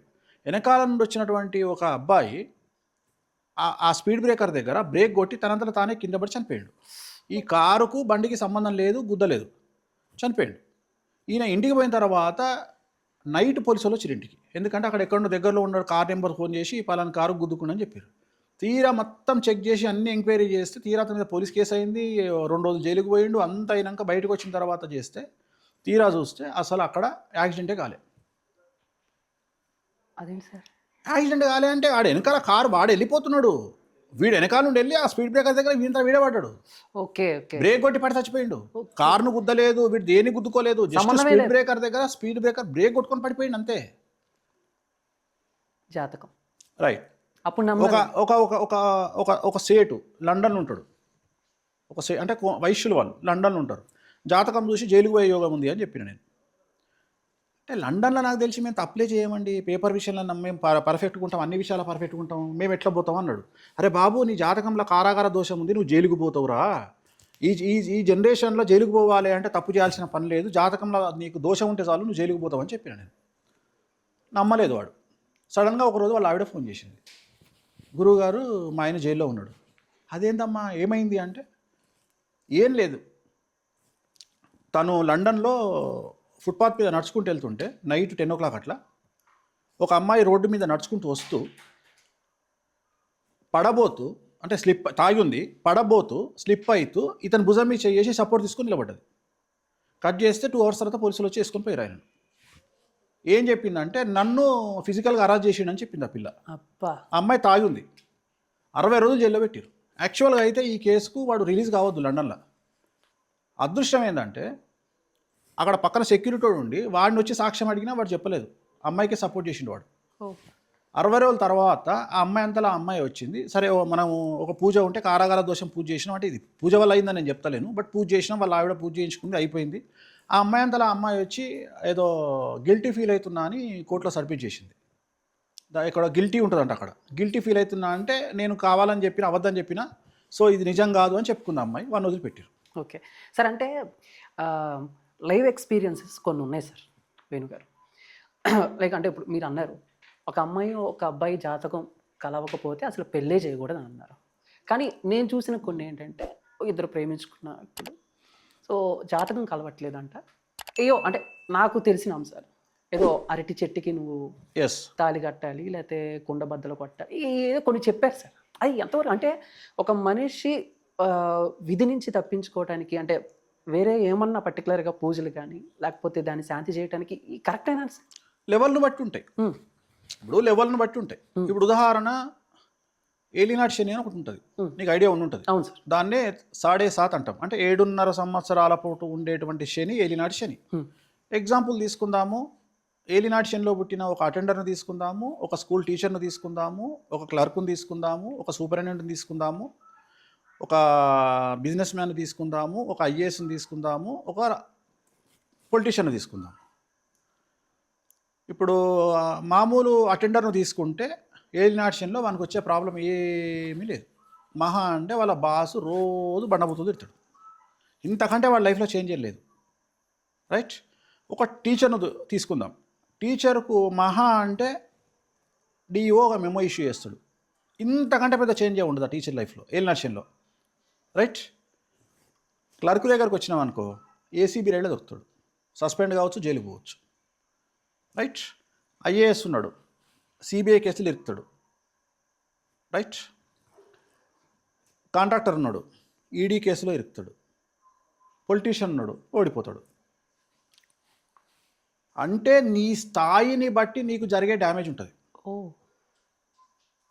రైట్. అదే సార్, నీ స్థాయిని బట్టి మనకి జరిగే డ్యామేజ్ ఉంటుంది. ఎగ్జాంపుల్ వేణుస్వామి ఉన్నాడు, వేణుస్వామితో పాటు ఇంకో 10 మంది జ్యోతిష్కులు ఉన్నారు తెలుగు రాష్ట్రాలలో. సేమ్ జాతకము 10 మంది చెప్పారు, 9 మందిని ఎవడు పట్టించుకోడు, 9 మందిని ఎవడు పట్టించుకోడు, వేణుస్వామినే పట్టించుకుంటారు. వేణుస్వామికి ఉన్న పిఆర్. సో స్థాయిని బట్టి జాతకాలు డిసైడ్ అవుతాయి.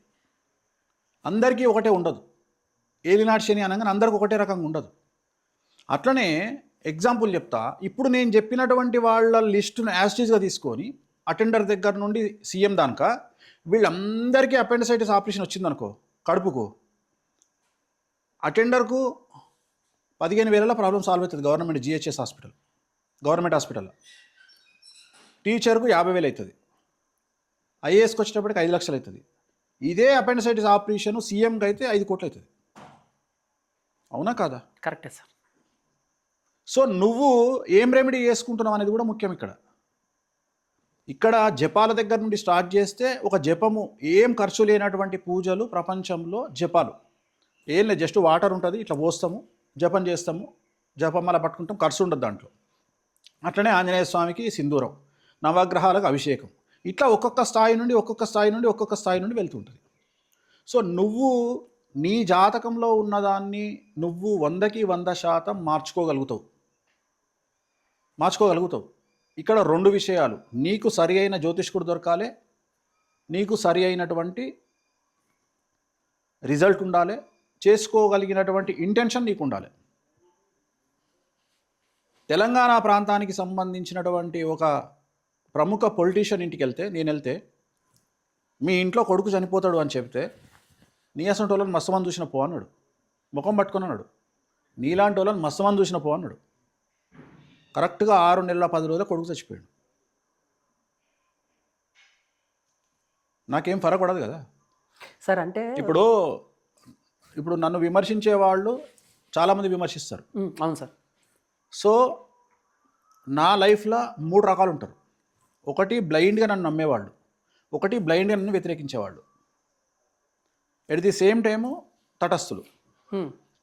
ఈ తటస్థులు ఏం చేస్తారు, నాకు పాజిటివ్గా జరిగినప్పుడు నా దగ్గరికి వస్తారు, నాకు నెగిటివ్ జరిగినప్పుడు నా నుండి దూరంగా వెళ్ళిపోతారు. నన్ను నమ్మేవాళ్ళు ఎప్పుడు నాతోనే ఉంటారు. సో నన్ను నమ్ముతారా నమ్మరా అనేది వాళ్ళ జాతకం మీద ఆధారపడి ఉంటుంది. వాళ్ళ జాతకం మీద ఆధారపడి ఉంటుంది. ఇప్పుడు నేను మా అమ్మని తీసుకుపోయినా, హాస్పిటల్కి తీసుకుపోయినా, నేను లోపలికి తీసుకుపోతుంటేనే ఒక డెడ్ బాడీ బయటకు వచ్చింది. ఇక డెడ్ బాడీ బయటకు వచ్చింది కదా అని చెప్పేసి నేనైతే మా అమ్మని తీసుకొని వెనకకు రాను కదా, తీసుకుపోయి ఐసీయూలో అడ్మిట్ చేస్తా కదా. అంటే నా ఒక్క ప్రిడిక్షన్ ఫెయిల్ అయినంత మాత్రాన వేణుస్వామి ఫెయిల్ అయిపోయిండు అని నా దగ్గరికి రాకపోతే నాకు వచ్చి నష్టమేం లేదు కదా. ఇంకోటి ఎవడో వస్తాడు నా దగ్గరికి వచ్చే వాళ్ళ సంఖ్య ఆగిపోదు కదా. ఎట్లా అయితే హాస్పిటల్ ఎట్లనో వేణుస్వామి అంతే. హాస్పిటల్లో ఒక 100 మంది అడ్మిట్ అయితే ఒక 5 చనిపోతారు కావచ్చు. అంటే ఫెయిల్యూర్ పర్సంటేజ్ 5% హాస్పిటల్లో, కార్పొరేట్ హాస్పిటల్. 5% డెత్స్ ఉన్నాయి కదా అని చెప్పేసి హాస్పిటల్కు పోకపోతే వాడిని ఏమనాలి, మూర్ఖుడే అంటారు కదా. అట్లనే నువ్వు నా గురించి ఎవడో చెడుగా వాదిస్తే లేకపోతే ఏదో చూపిస్తే వాని వ్యక్తిగతమైన విషయం కోసం నువ్వు రాకపోతే నాకు వచ్చిందే ఉంది. చెరువు మీద అలిగి కడుక్కోకపోతే నాకైతే నష్టం లేదు. నా దగ్గరకు వచ్చే వాళ్ళు నా దగ్గరకు వస్తారు. సో ఇక్కడ జాతకము డిసైడ్ చేస్తుంది 100%. సో నీకు ఆ యోగం ఉంటే నా దగ్గరకు వస్తావు. చేసుకునే వాళ్ళు కూడా ఉంటారు. నాకు తెలిసిన కోటీశ్వరులు, కొన్ని వేల కోట్లు ఉన్నోళ్ళు 5 లక్షలు ఖర్చు పెట్టమంటే ఖర్చు పెట్టకుండా వెనకకు పోయిన వాళ్ళు నేను చాలామందిని చూసి లైఫ్ స్పాయిల్ చేసుకున్న వాళ్ళని చూసిన, జీవితాన్ని నాశనం చేసుకున్న వాళ్ళని చూసిన. అట్లనే ₹1 కోటి 10% పర్సంటేజ్ ఇస్తాము అంటే తీసుకుపోయి అప్పులు ఇచ్చి సర్వనాశనం అయిపోయిన జనాలను చూసిన. నేను చెప్తే వినరు.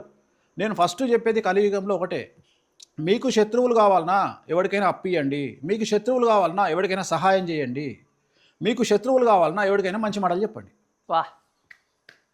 ఈ 3 చేస్తే మీకు శత్రువులు అవుతారు. ఏం లేదు, నువ్వు 5 లక్షల రూపాయలు ఇవ్వను కానీ వాడు ఎంత వెరైటీ ఉంటుందంటే, ఇప్పుడు ఎగ్జాంపుల్ ఇవాళ డేట్ ఎంత, డిసెంబర్ 11.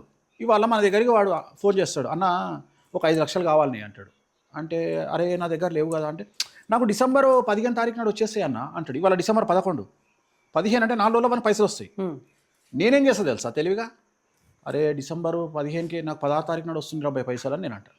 అనగానే అప్పటికి మనకు వచ్చేస్తాయి అన్న అంటాడు. వీడు అంటాడు, అంటే వీడు అవసరం ఏంది, ఇవాళనే కావాలి. అవును, వీడు నిజంగా నిజాయితీపరుడు అయితే వీడు ఈరోజు డబ్బులు కట్టేసేయాలి. వీనికి డిసెంబర్ 15 వస్తాయని చెప్పిండు కదా, వీని దగ్గర డబ్బులు ఉండాలి. కానీ వీడు 18 నాడు ఫోన్ చేస్తాడు, అన్న 15 తారీఖు పైసలు వస్తాయన్నావు కదా, వచ్చినాయా? అవును, అంటే వీడు చెప్పింది అబద్ధం తెలిసిపోతుంది అక్కడ. రెండోది ఏంటి, వీడికి మనం డబ్బులు ఇస్తాం.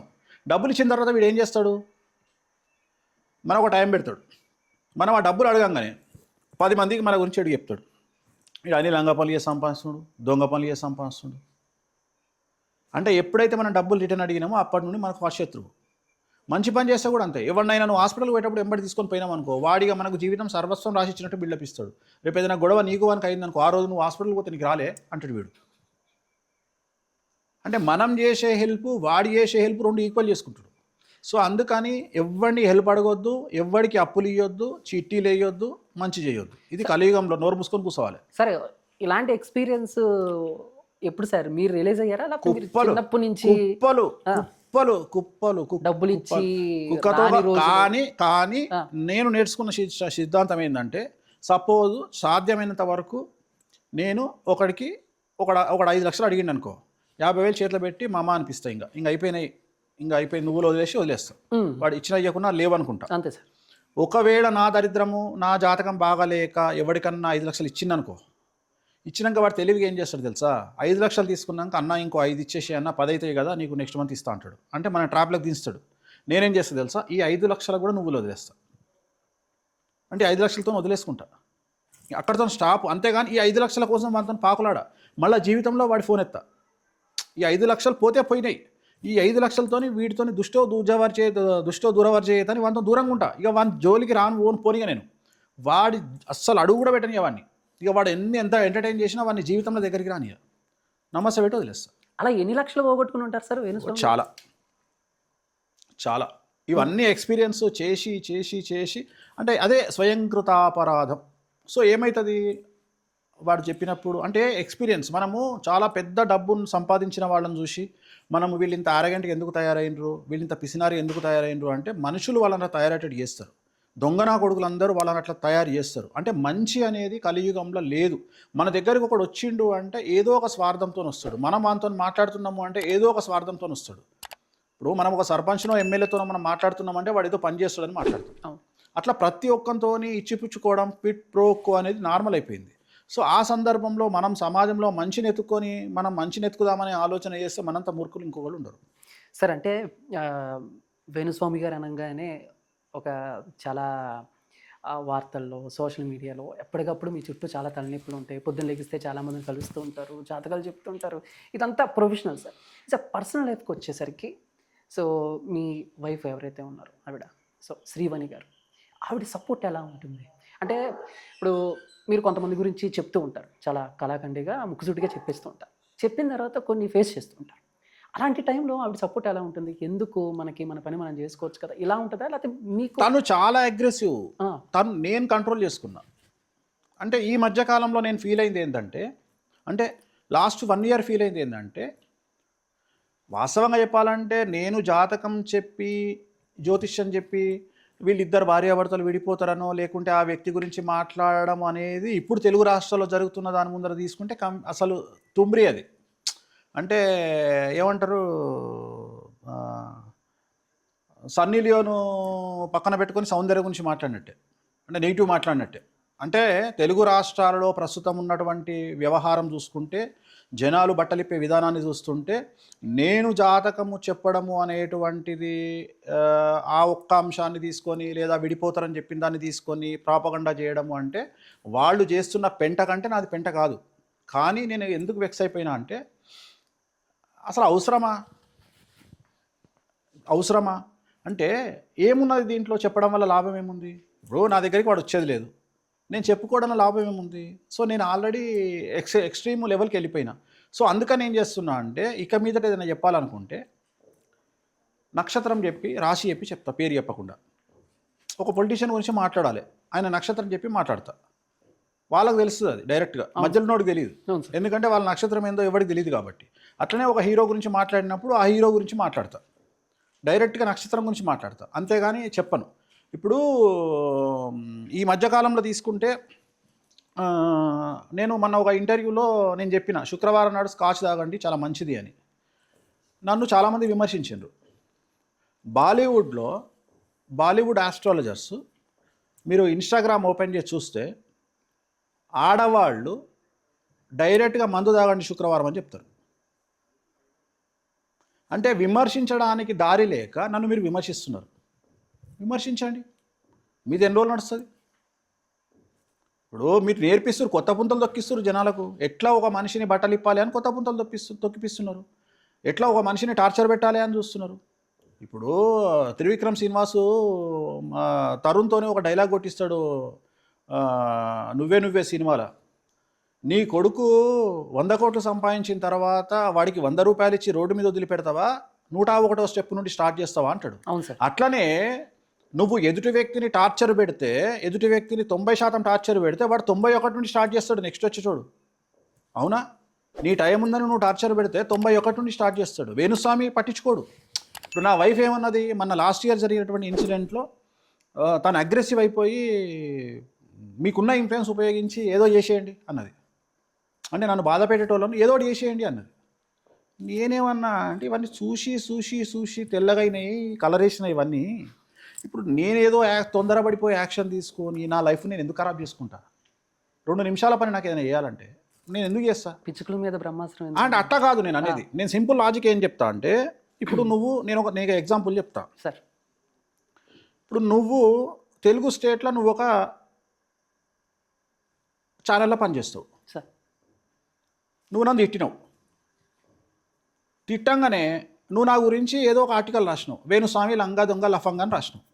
రాయంగానే మొత్తం తెలుగు రాష్ట్రాలలో నాకు సంబంధించి మ్యాక్సిమం ఉంటే ఆ పల్లెలో ఒకడు, ఆ ఊర్లో ఒకడు, ఆడోడు ఈడోడు, ఒక 3-4 నా బంధువులలో ఒక 2 మొత్తం కలిసి ఒక 6 నీ దగ్గరకు వచ్చి నా గురించి ఇన్ఫర్మేషన్ ఇస్తారు, చెడు ఇన్ఫర్మేషన్. ఇగో వేణుస్వామి పలాని ల్యాండ్ పేపర్లో వేణుస్వామి పలాంది ఏదో ఒకటి ఆ చెత్త చెదారం, అది చెత్త కాకుండా నీకు తీసుకొచ్చి నీకు ఇచ్చిరు. ఏది? నువ్వు నేను శత్రువులం అనుకొని నీకు ఇన్ఫర్మేషన్ ఇచ్చిరు. నీ వల్ల తెలుగు రాష్ట్రాలలో బాధపడ్డ వాళ్ళు వేలల్లో ఉంటారు. మరి నాకెంతమంది ఇచ్చిస్తారు ఇన్ఫర్మేషన్? నువ్వే చెప్పినావు వేణుస్వామి నా శత్రువు అని. అర్థమవుతుందా నీకు? అర్థమైంది సార్, అర్థమైంది. నీ పేరేం పేరు?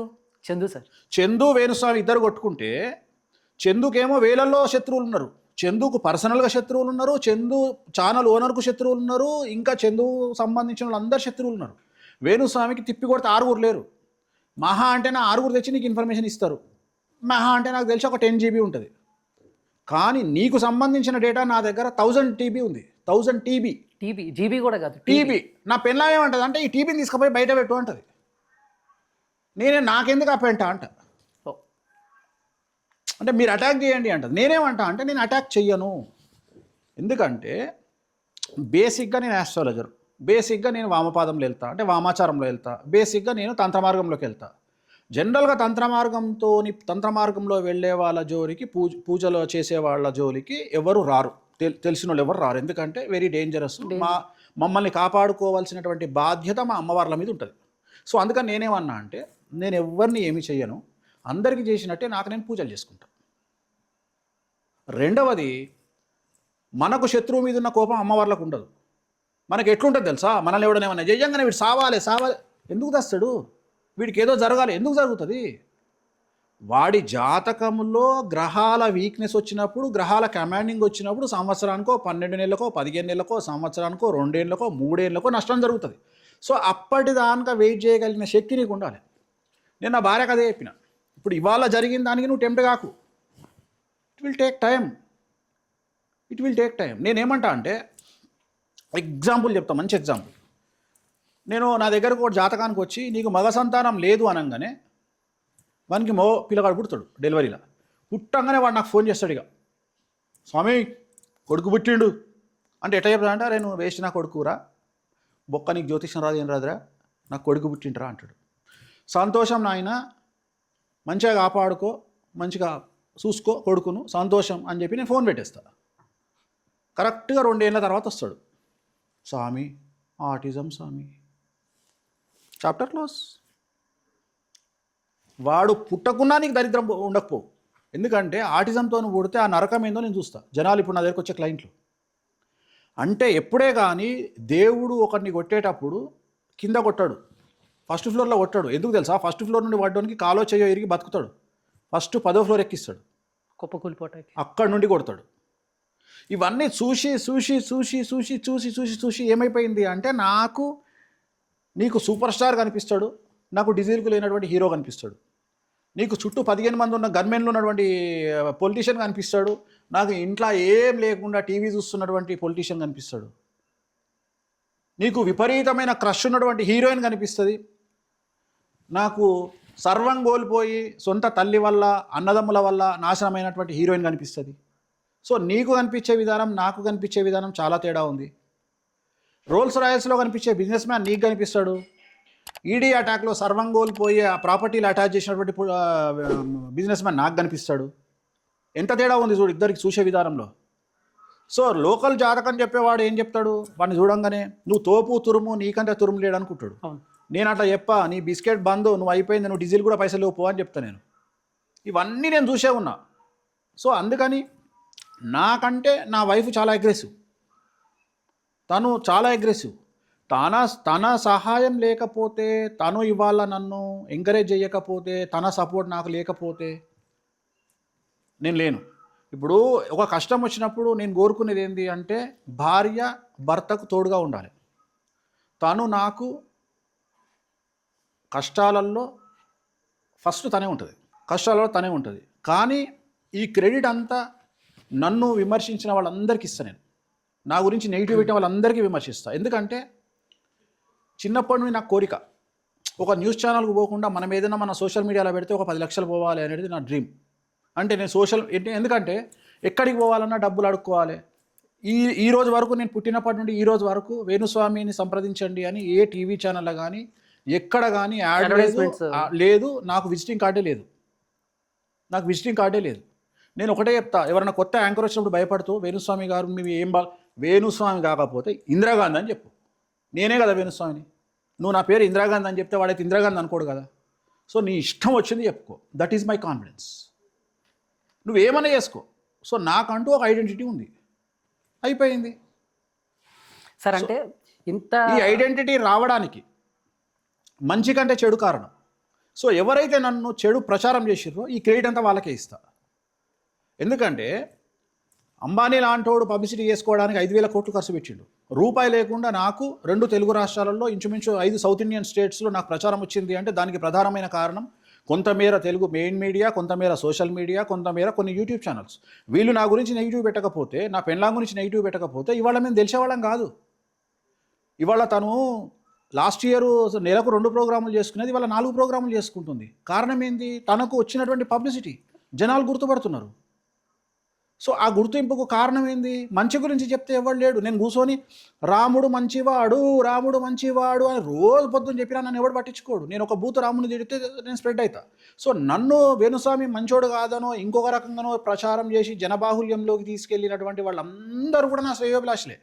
వాళ్ళు అలా చేయకపోతే నా లైఫ్లో ఈ రోజే లేదు. ఇవాళ నీతో ఇంటర్వ్యూ ఇచ్చి ఈ స్థాయికి నేను వచ్చేవాడిని కాదు. ఇంకొకటి ఏంటంటే నా జాతకంలో నేను చేసే తంత్రమార్గమైనా లేకపోతే నాకు రాహు 11వ ఇంట్లో ఉండడమైనా నన్ను ఎంతగా నెగిటివ్ చేస్తే నేను జనాల్లోకి అంతగా వెళ్తా. నాది జగన్మోహన్ రెడ్డిది ఒకటే జాతకం. అంటే రాహువు కొన్ని జాతకాలలో రాహు ఉచ్చలో ఉంటాడు, లగ్నంలో కానీ 11లో కానీ 10లో కానీ, ఒక ప్రభాస్ కానీ అట్లా కొంతమంది ఉంటారు. వీళ్ళు ఏంటంటే ఒక రాజమౌళి కానీ వీళ్ళు ఏంటంటే నెగిటివ్ నుండి పాజిటివ్కి వెళ్తుంది వీళ్ళ లైఫ్. సో ఇలాంటి జాతకంలో నా జాతకం కూడా ఒకటి. వాళ్ళ తోపంత లెవెల్ కాకపోయినా వాళ్ళు 100లో ఉంటే నేను 10లో ఉండొచ్చు. బట్ నేను కూడా నాకు నెగిటివ్ ద్వారా ప్రాచుర్యం లభిస్తుంది. నా జాతకమే అంత. అందుకని నెగిటివ్ స్టార్ట్ కాగానే నేను అనుకుంటా ఓకే ఇదేదో జరుగుతుంది మనకు. ఏం సైలెంట్గా ఉన్నాను అనుకో బాధపడతా, అరే ఏంది ఈ మధ్యన మనల్ని ఎవడు గెలుపుతలేడు, అమ్మ ఏంది ఇంత డమ్ అయిపోయినాం మనం అంటే ఒకటే ఆన్సర్. జనాలు నిన్ను తిట్టడం స్టార్ట్ చేసిండ్రు, జనాలు నీ గురించి పట్టించుకోవడం స్టార్ట్ చేసిండ్రు అంటే నువ్వేమో చేస్తున్నావు అని అర్థం. నువ్వేమో చేస్తున్నావు అని అర్థం. నిన్ను ఎవడు పట్టించుకుంటలేడు అంటే నువ్వు బతుకున్నా లాభం లేదు అని అర్థం. సో ఇవన్నీ ప్రాక్టికల్గా మాట్లాడుకొని ప్రాక్టికల్గా ఫీల్ అయ్యే వ్యక్తిగా నేను నా లైఫ్ని ముందుకు తీసుకెళ్తున్నాను. అంతేగాని సమాజంలో ఒకటి చెప్పడం ఒకటి చేయడం అలాంటివి నాకు అలవాట్లేదు. అందుకనే నేను ఎప్పుడు నా భార్య ప్రెషర్ మీద అయినా సరే నేను వ్యక్తిగతంగా నేను ఎవరి మీకు దాడి చేయలే, ఇప్పటి వరకు చేయలే. నేను నా స్నేహితుల మీద కూడా చేయలే. చాలామంది ఏం చేస్తారంటే నన్ను వ్యక్తిగతంగా టార్గెట్ చేయడానికి ప్రయత్నం చేస్తారు. నా స్నేహితులు కూడా కొంతమంది అంటే జనరల్గా అప్పుడక్కడ వచ్చినప్పుడు ఏమవుతుందంటే భయపడతారు. ఇప్పుడు కమ్యూనిటీలో కూడా భయపడతారు. బ్రాహ్మిన్స్ కూడా ఏం ఆలోచిస్తారంటే చెప్పలేం, వీడు గెలుస్తాడో గెలవడో అనుకుంటారు. గెలిచిన తర్వాత మన వైపు వస్తారు, గెలవక ముందు వాళ్ళకు సపోర్ట్ చేస్తారు. సో ఇవన్నీ సర్వసాధారణం. సో నేనేమంటానంటే చాలా ప్రశాంతంగా మనం అమ్మవారికి పూజ చేసుకున్నాం, మన పని మనం చేసుకున్నాం, ఆమె డిసైడ్ చేస్తుంది. మనము శాస్త్రానికి విరుద్ధంగా కనుక మనం చేస్తే అది మనల్ని అమ్మవారే దహించేస్తుంది, సర్వనాశనం చేసేస్తుంది. నేను ఒకవేళ ఏమాత్రం హిందూ ధర్మానికి, హిందూ శాస్త్రానికి, వామాచార విధానానికి, తంత్ర మార్గానికి వ్యతిరేకంగా నేను పోతే అమ్మవారు నన్ను సర్వనాశనం చేస్తుంది. నేను కరెక్ట్గా పోయి నన్ను వ్యతిరేకించే వాళ్ళ సంగతి అమ్మవారు చూసుకుంటుంది, నాకు సంబంధం లేదు. నేను వ్యక్తిగతంగా వాళ్ళను నేను ఇది చేయాలి అది చేయాలని కోరుకోను. నేను ఒకసారి చిన్నప్పుడు నాకు తెలియక ఒక 20 ఏళ్ళ కింద వెంకటేశ్వర స్వామి దగ్గరికి పోయి అమ్మ వెంకట స్వామి నన్ను వాడు టార్చర్ పెట్టిండు, వాడిని నాశనం చేయన్న. నెక్స్ట్ మంత్ నుండి వాడు సూపర్ స్టార్ అవుతుండిగా రివర్స్ చెంపలేసుకున్నా. ఇప్పటి వరకు నేను ఎవ్వరు చెడు నేను ఏ దేవుని దగ్గర కోరుకోలే. వీడి నాశనం కావాలని ఇప్పటి వరకు 25 ఏళ్లలో నేను ఇప్పటి వరకు నాకు నరకం చూపించిన గురించి కూడా నేను కోరుకోలే. నేను ఒక్కటే కోరుకుంటా, నా జీవితం ఏందో నీకు తెలుసు, నువ్వు డిసైడ్ చేయి అంతే.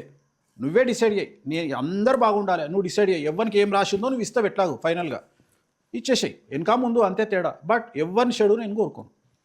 సార్ అంటే ఇంత బిజీ షెడ్యూల్లో శ్రీవాణి గారికి మీరు ఎలా టైం ఇస్తారు?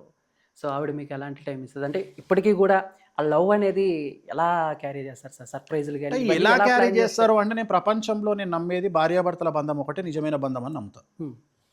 ఇప్పుడు తల్లిదండ్రుల పట్ల బాధ్యత ఉండాలి, పిల్లల పట్ల బాధ్యత ఉండాలి, భార్యాభర్తల మధ్యన ప్రేమ ఉండాలి. కానీ చాలామందిని దాన్ని ఎక్కడ బ్యాలెన్స్ చేయాలో తెలియక నాశనం అయిపోతున్నారు. సో నేనేమంటా అంటే, భార్య అనేది మనకు ఎక్కడనో పుట్టి ఏదో చేసి మన కోసం లైఫ్లో వచ్చి తాళి కట్టించుకొని మనం చెప్పి మనకు తోడో చేదోడు వాదోడుగా ఉంటూ మన లైఫ్ని లీడ్ చేస్తుంది భార్య. మనకు తర్వాత రక్త సంబంధంలో మనకు పుట్టేవాళ్ళు పిల్లలు.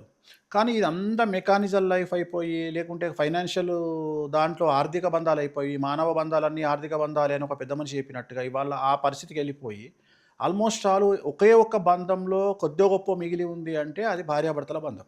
ఈ భార్యాభర్తల బంధాన్ని నేను ఏమంటానంటే, మనము ఎవరితోనైనా మాట్లాడేటప్పుడు ఫస్ట్ నువ్వు అది ఆచరించిన తర్వాత వేరే వాడికి చెప్పు.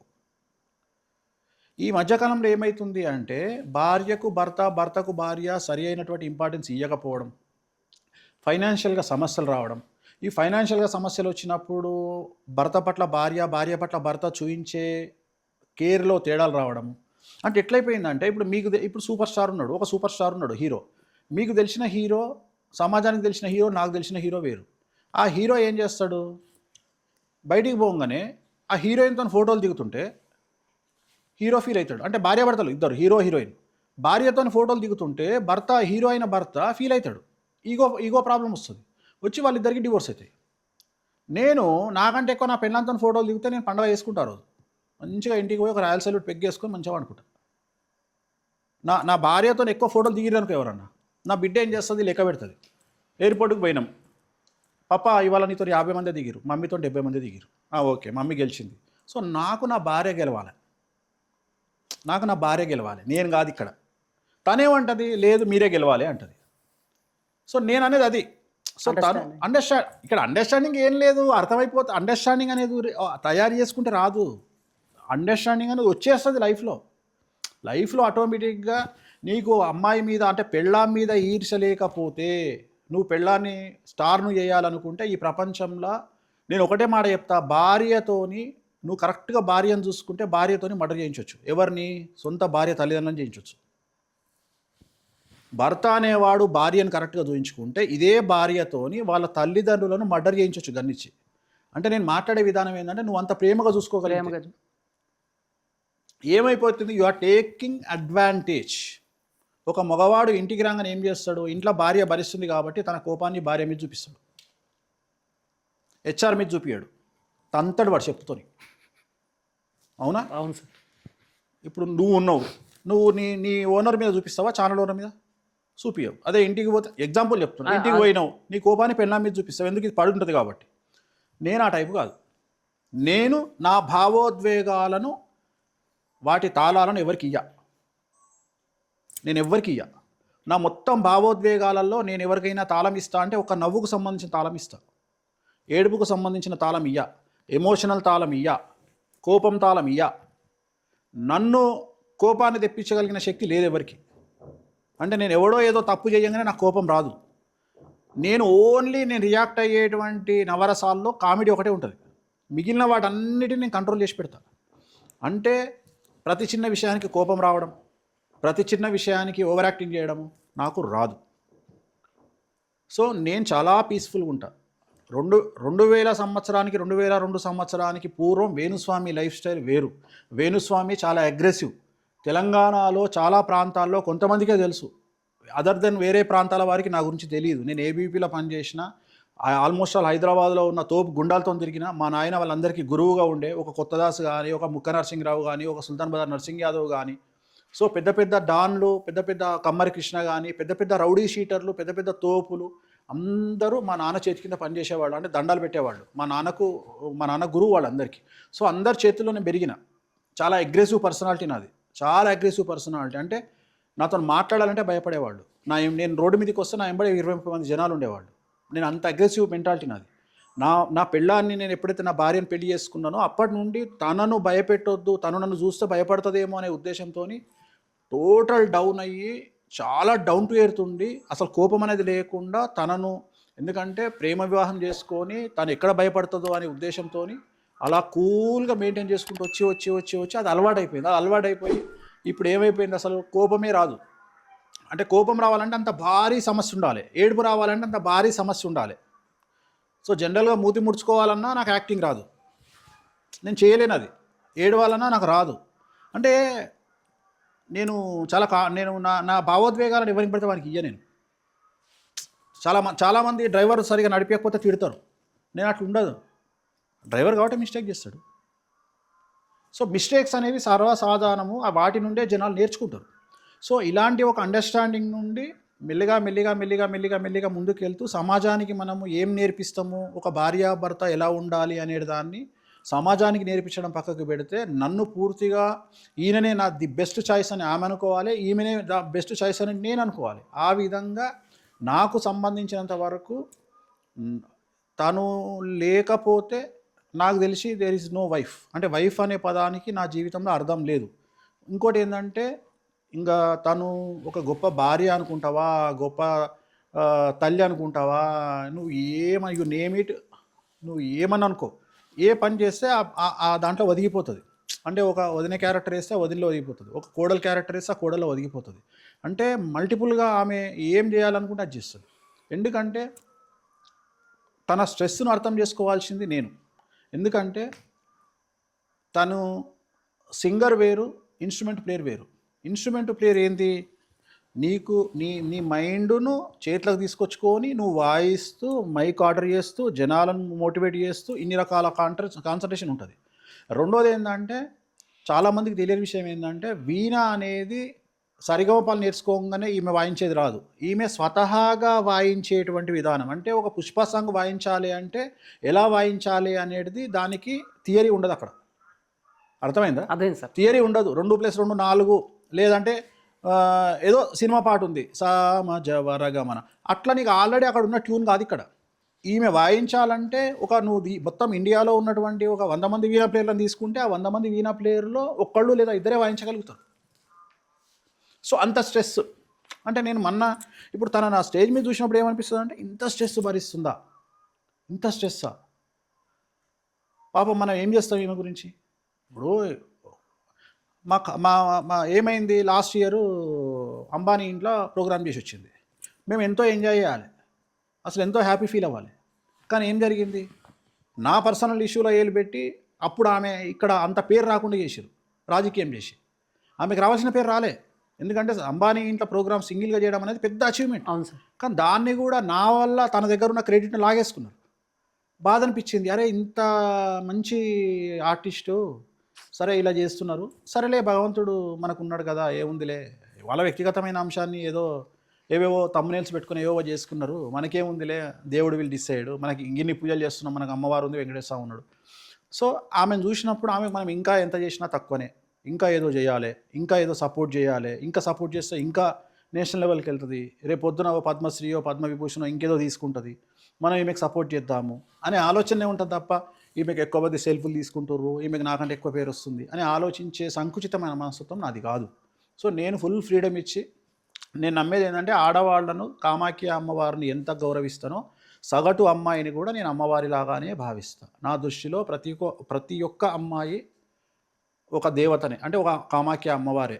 నేను కరోనా టైంలో ఇంచుమించు 40 లక్షల రూపాయలు నేను ఓన్లీ సెక్స్ వర్కర్స్కి దానం చేసిన, డొనేషన్ చేసిన.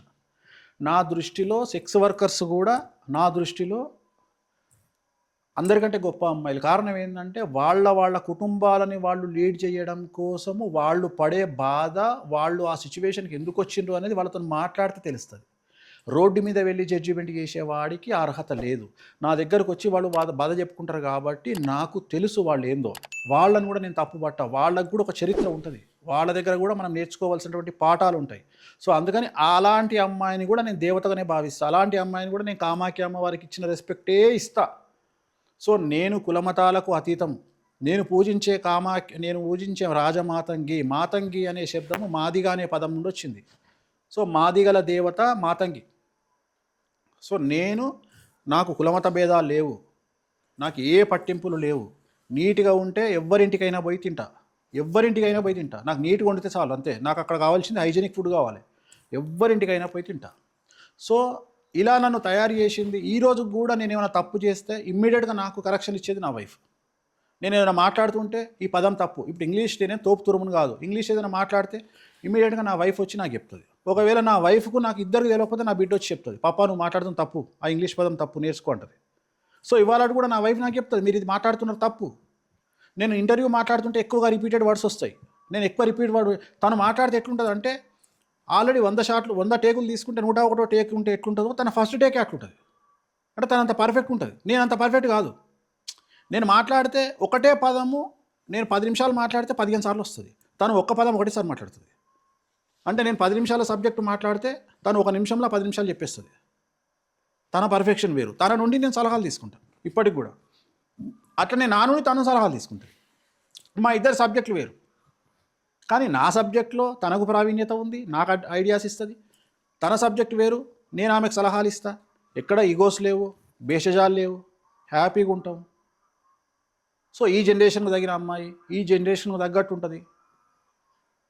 ధైర్యం ఎక్కువ, అన్నిటికంటే ధైర్యం ఎక్కువ. అందరు చూస్తున్న సరస్వతి రూపమే చూస్తున్నారు, కానీ ఆమెలో దుర్గ రూపం ఉంది. ఆ రూపం చాలా వరకు చూడకపోతేనే మంచిది, నేనే కాదు బయట వాళ్ళు కూడా చూడకపోతేనే మంచిది. ఆమె చూపిస్తే తట్టుకోలేరు. ఇండస్ట్రీ వైపు వస్తే సార్, రీసెంట్గా ఎస్ఎస్ రాజమౌళి గారు వారణాసి అనే ఒక మూవీ స్టార్ట్ చేశారు. సో ఆ ఈవెంట్లో ఆంజనేయ స్వామి గురించి ఆయన చేసిన కామెంట్లు మీరు వినే ఉంటారు. సో బాగా వైరల్ అయినాయి. సో నాకు దేవుడి మీద నమ్మకం లేదు, మా నాన్నగారు చెప్పారు ఆంజనేయ స్వామి, అయినా కూడా ఇలా అయ్యిందని. అది ఎంతవరకు అంటే ఆయన ఏం మాట్లాడిండు అనే కంటెస్ట్లోకి నేను పోను, అది ఎందుకు అయ్యింది అనే కంటెస్ట్లోకి నేను వెళ్తా. సో ఆ గ్లిమ్స్ చూసినావు కదా, నువ్వు ఏం అబ్జర్వ్ చేసినావు ఆ గ్లిమ్స్లో? ఒక్కసారి కెమెరా అట్లా అండర్ గ్రౌండ్ వాటర్లోకి వెళ్తుంది, వెళ్ళినప్పుడు ఎవరు కనిపించారు చూసినావా లేదా? నువ్వు చూశాను సార్, అక్కడ పర్టికులర్గా గుర్తులేదు, కొన్ని గుర్తున్నాయి. ఒక అమ్మవారి మీదకి చిన్నమస్తా అమ్మవారు, ఇలా తల నరుక్కున్న అమ్మవారు కనిపిస్తుంది. ఆమె పేరు చిన్నమస్తా అమ్మవారు. అవును సార్. సో ఒక్కసారి ఆ కెమెరా వాటర్లోకి వెళ్తున్నప్పుడు చిన్నమస్తా అమ్మవారు పక్కన మహేష్ బాబు, ఒక పక్కన హీరోయిన్ ఉంటారు. సో ఎప్పుడైతే నువ్వు చిన్నమస్తా అమ్మవారి దగ్గరకు వచ్చినావో ఆమెను ఉగ్రదేవత అంటారు. సో ఉగ్రదేవతలను పూజించే వాళ్లకు వేణుస్వామికి ఉన్నట్టే సమస్యలు ఉంటాయి. సో ఎప్పుడు నెగిటివ్ నుండి పాజిటివ్ వైపు వెళ్తుంది. వేణుస్వామి కామాఖ్య అమ్మవార్లను తెలుగు రాష్ట్రాల్లో ప్రచారం చేసినప్పుడు అడ్డమైన పేర్లు పెట్టి బ్లేమ్ చేయడానికి ప్రయత్నం చేసిర్రు. ఇవాళ కామాఖ్యకు ఒక ఫ్లైట్ నుండి ఇవాళ 10 ఫ్లైట్లు హైదరాబాద్ నుండి కామాఖ్యకి వెళ్తున్నాయి. సో ఇక్కడ కూడా రాజమౌళి అనే వ్యక్తి ఎప్పుడైతే గ్లిమ్స్లో చిన్నమస్తాదేవిని చూపించగానే స్టార్ట్ అయిన సమస్య రాజమౌళికి కాంట్రవర్సీ స్టార్ట్ అయింది. నెక్స్ట్ ఇమ్మీడియట్గా వారణాసి అనే సినిమాకు ఎస్ఎస్ రాజమౌళి వారణాసి అని పెట్టాల్సి వచ్చింది. సో ఎప్పుడైతే ఉగ్రదేవతల జోలికి వస్తారో అదే చెప్తున్నా, ఉగ్రదేవతల దగ్గరకు వచ్చినప్పుడు ఏమవుతుంది అంటే ఆమె ప్రచారాన్ని మనకు ఎక్స్పెక్ట్ చేసిన దానికంటే ఎక్కువ ఇస్తుంది. మనం ఏమనుకుంటామంటే ఈమె మనకు 100% ప్రచారం ఇస్తుంది అనుకుంటాం, కానీ ఆమె 1,000,000% ప్రచారాన్ని కల్పిస్తుంది, నాకు కల్పించినట్టే. అట్లనే నువ్వు అబ్జర్వ్ చేస్తే మిరాయి అనే సినిమా నువ్వు చూసుంటే, మిరాయి సినిమాలో మంచు మనోజ్ విలన్గా చేసిండు. సో అందులో బగాలముకి ప్రయోగాన్ని చేసేది మంచు మనోజ్. ఎప్పుడైతే సినిమా షూటింగ్ స్టార్ట్ అయిందో వాళ్ళ కుటుంబంలో పెను సంచలనాలు స్టార్ట్ అయినాయి, గొడవలు. సో ఇవన్నీ కూడా దశమహావిద్యల్లో ఉన్నటువంటి అమ్మవార్లు. సో బేసిక్గా ఈ ఉగ్రదేవతల జోలికి ఎందుకు పోరు చాలామంది అంటే, సంచలనాలు తట్టుకునే శక్తి మన మానసికంగా శారీరకంగా ఉండాలి. సో ఇక్కడ రాజమౌళికి జరిగింది, ఆయన ఏదో తప్పు మాట్లాడిండు అని నేను అనను. చిన్నమస్తాదేవి ఇంట్రడక్షనే ఆయన అలా పైకి లేపింది. సో ఉగ్రదేవతను ముట్టుకోగానే ఆమె దగ్గరికి పోగానే వైబ్రేషన్ స్టార్ట్ అవుతుంది. సో అక్కడ నుండి ఆ సినిమా అలా పైకి లేస్తుంది. అంటే ఎప్పుడు అసలు రాజమౌళి సినిమా గ్లిమ్స్ గురించి ఎవడూ మాట్లాడుకోవట్ల, వారణాసి సినిమా గురించి ఎవడూ మాట్లాడుకోవట్ల. టోటలు సబ్జెక్టు రాజమౌళికి రావాల్సిన 100% గుర్తింపు కంటే 1000% గుర్తింపు వచ్చింది ఆ సినిమాకు. వచ్చిందా రాలేదా? అవును సార్, వచ్చింది. సో దీన్నే మనం ఏమంటామంటే పుష్ప 2 సినిమా.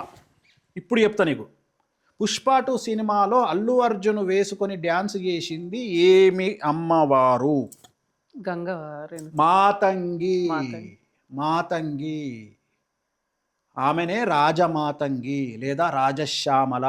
ఏమైంది వెంటనే థియేటర్లో? ఏమైంది? చనిపోయారు. ఆ జైలుకు తర్వాత పోయిండు. దీనివల్ల అల్లు అర్జున్కి ఏమైనా నష్టమైందా? ఇంకా పేరు నెక్స్ట్ కొంచెం సినిమాకి ఇంకో 300 కోట్లు ఎక్కువ వస్తుంది. కానీ నెగిటివ్ టు పాజిటివ్ వచ్చింది. నీకు అర్థమైందా? జాతీయ అవార్డు తీసుకుండు, నెగిటివ్ రిజల్ట్స్ నుండి పాజిటివ్ వైపు వెళ్ళింది లైఫ్. సో నువ్వు దశమహావిద్యలను ఎవరైతే పూజిస్తారో వాళ్లకు రావాల్సిన గుర్తింపు 1 కంటే 1,000% పెరుగుతుంది. అదే ఈ ఉగ్రదేవతల యొక్క లక్షణము. ఉగ్రదేవతలు అంటే సాత్విక దేవతలు అంటే గణపతి, లక్ష్మి, వెంకటేశ్వర స్వామి, సరస్వతి. ఉగ్రదేవతలు అంటే దశమహావిద్యలు లేదా వారాహి. సో ఎక్కడైతే నువ్వు ఉగ్రదేవతలను పూజిస్తావో, ఎక్కడైతే నైవేద్యంగా మందు మాంసం పెడతావో ఆ దేవతలు నీకు ఇచ్చేదానికంటే ఎక్కువ ఇస్తారు. నువ్వు ₹1,00,00,000 అడిగితే 100 కోట్లు ఇస్తారు. నువ్వు 1,00,00,000 మంది ఫ్యాన్స్ని అడిగితే 10 కోట్ల మంది ఫ్యాన్స్ని ఇస్తారు. నువ్వు కలెక్షన్ 500 కోట్లు అడిగితే 5,000 కోట్లు ఇస్తారు. సో ఇది ఉగ్రదేవతల యొక్క లక్షణం. సరే, అంటే ఇప్పుడు ఈ ఎగ్జాంపుల్‌లో కళ్యాణ్ గారిని కూడా తీసుకోవచ్చు కదా! ఎందుకంటే ఆయన కొంచెం వారాహి అమ్మవారిని అదే చెప్తున్నా కదా, నెగటివ్ నుంచి ఆయన పాజిటివ్ డిప్యూటీ నేను సీఎం ఇప్పుడు కూడా అదే చెప్తున్నా. వారాహిని పూజిస్తారు ఆయన. ఆ. ఇప్పుడు వారాహి ఇప్పుడు ఆయనకు అందుకనే అంత అగ్రెసివ్, అందుకనే ఆయనకు అంత పబ్లిసిటీ. ఇవాళ ఆయన నిలబడ్డాడు అంటే వారాహి అమ్మవారే. ఆయన కూడా ఉగ్రదేవత ఆరాధనే చేస్తారు, తంత్ర మార్గంలో చేస్తారు. సో వేణుస్వామి ఒక్కడే బయటకు వచ్చి చెప్పుకుంటాడు. సినిమా ఇండస్ట్రీ మొత్తం తంత్ర మార్గంలోనే అమ్మవార్లను పూజిస్తారు. రాజకీయ నాయకులందరూ తంత్ర మార్గంలోనే అమ్మవార్లను పూజిస్తారు. కానీ చాలా వరకు బయటికి చెప్పుకోవడానికి ఇష్టపడరు. సార్, అంటే ఇప్పుడు మామూలుగా మీరు కొన్ని చెప్పిన ప్రిడిక్షన్స్ చాలా వరకు కరెక్ట్ అయినాయి, కొన్ని రాంగ్ అయినాయి. మీరు కొన్ని ఏముండవు, ఒకటి అదే సార్, 1, 2. దానివల్ల కొంతమంది ఫీల్ అయిన సిచ్యువేషన్స్ కూడా ఉన్నాయి సార్. ఎగ్జాంపుల్, ఇప్పటికీ కూడా ఇండస్ట్రీ మొత్తం, ఇండియా మొత్తం మాట్లాడుకునేది ప్రభాస్ గారి గురించి. ఆయన ఫ్లాప్ సినిమా కూడా 100 కోట్లు కొడుతుంది. అంటే ఆయన ఫ్లాప్ సినిమా కూడా 100 కోట్ల కలెక్షన్స్ వస్తాయి. అక్కడ వరకు బాగానే ఉన్నాయి. యాజ్ ఎ పర్సనల్ లైఫ్కి వచ్చేసరికి చాలామంది ఫ్యాన్స్ పెళ్లి చేసుకో అన్న అంటారు. సో ఏంటి సార్, అంటే ఓవరాల్గా ఇది ఎప్పుడవుతుంది అంటారు ఫ్యాన్స్ దీనికి త్వరలోనే సమాధానం దొరుకుతుంది. ఒక 6 నెలల్లో మీకు క్లారిటీ వస్తుంది. అది అప్పుడు మాట్లాడతా, నీకే చెప్తా. ఇంకా మాట్లాడేది ఉంది దీని గురించి. క్లారిటీ అంటే అవుతుంది అంటే నేను మాట్లాడేది ఉంది దీని గురించి, స్పెషల్గా మాట్లాడతా నీతో. ఓన్లీ ఇది పెద్ద సబ్జెక్ట్, ఇది చాలా పెద్ద సబ్జెక్టు.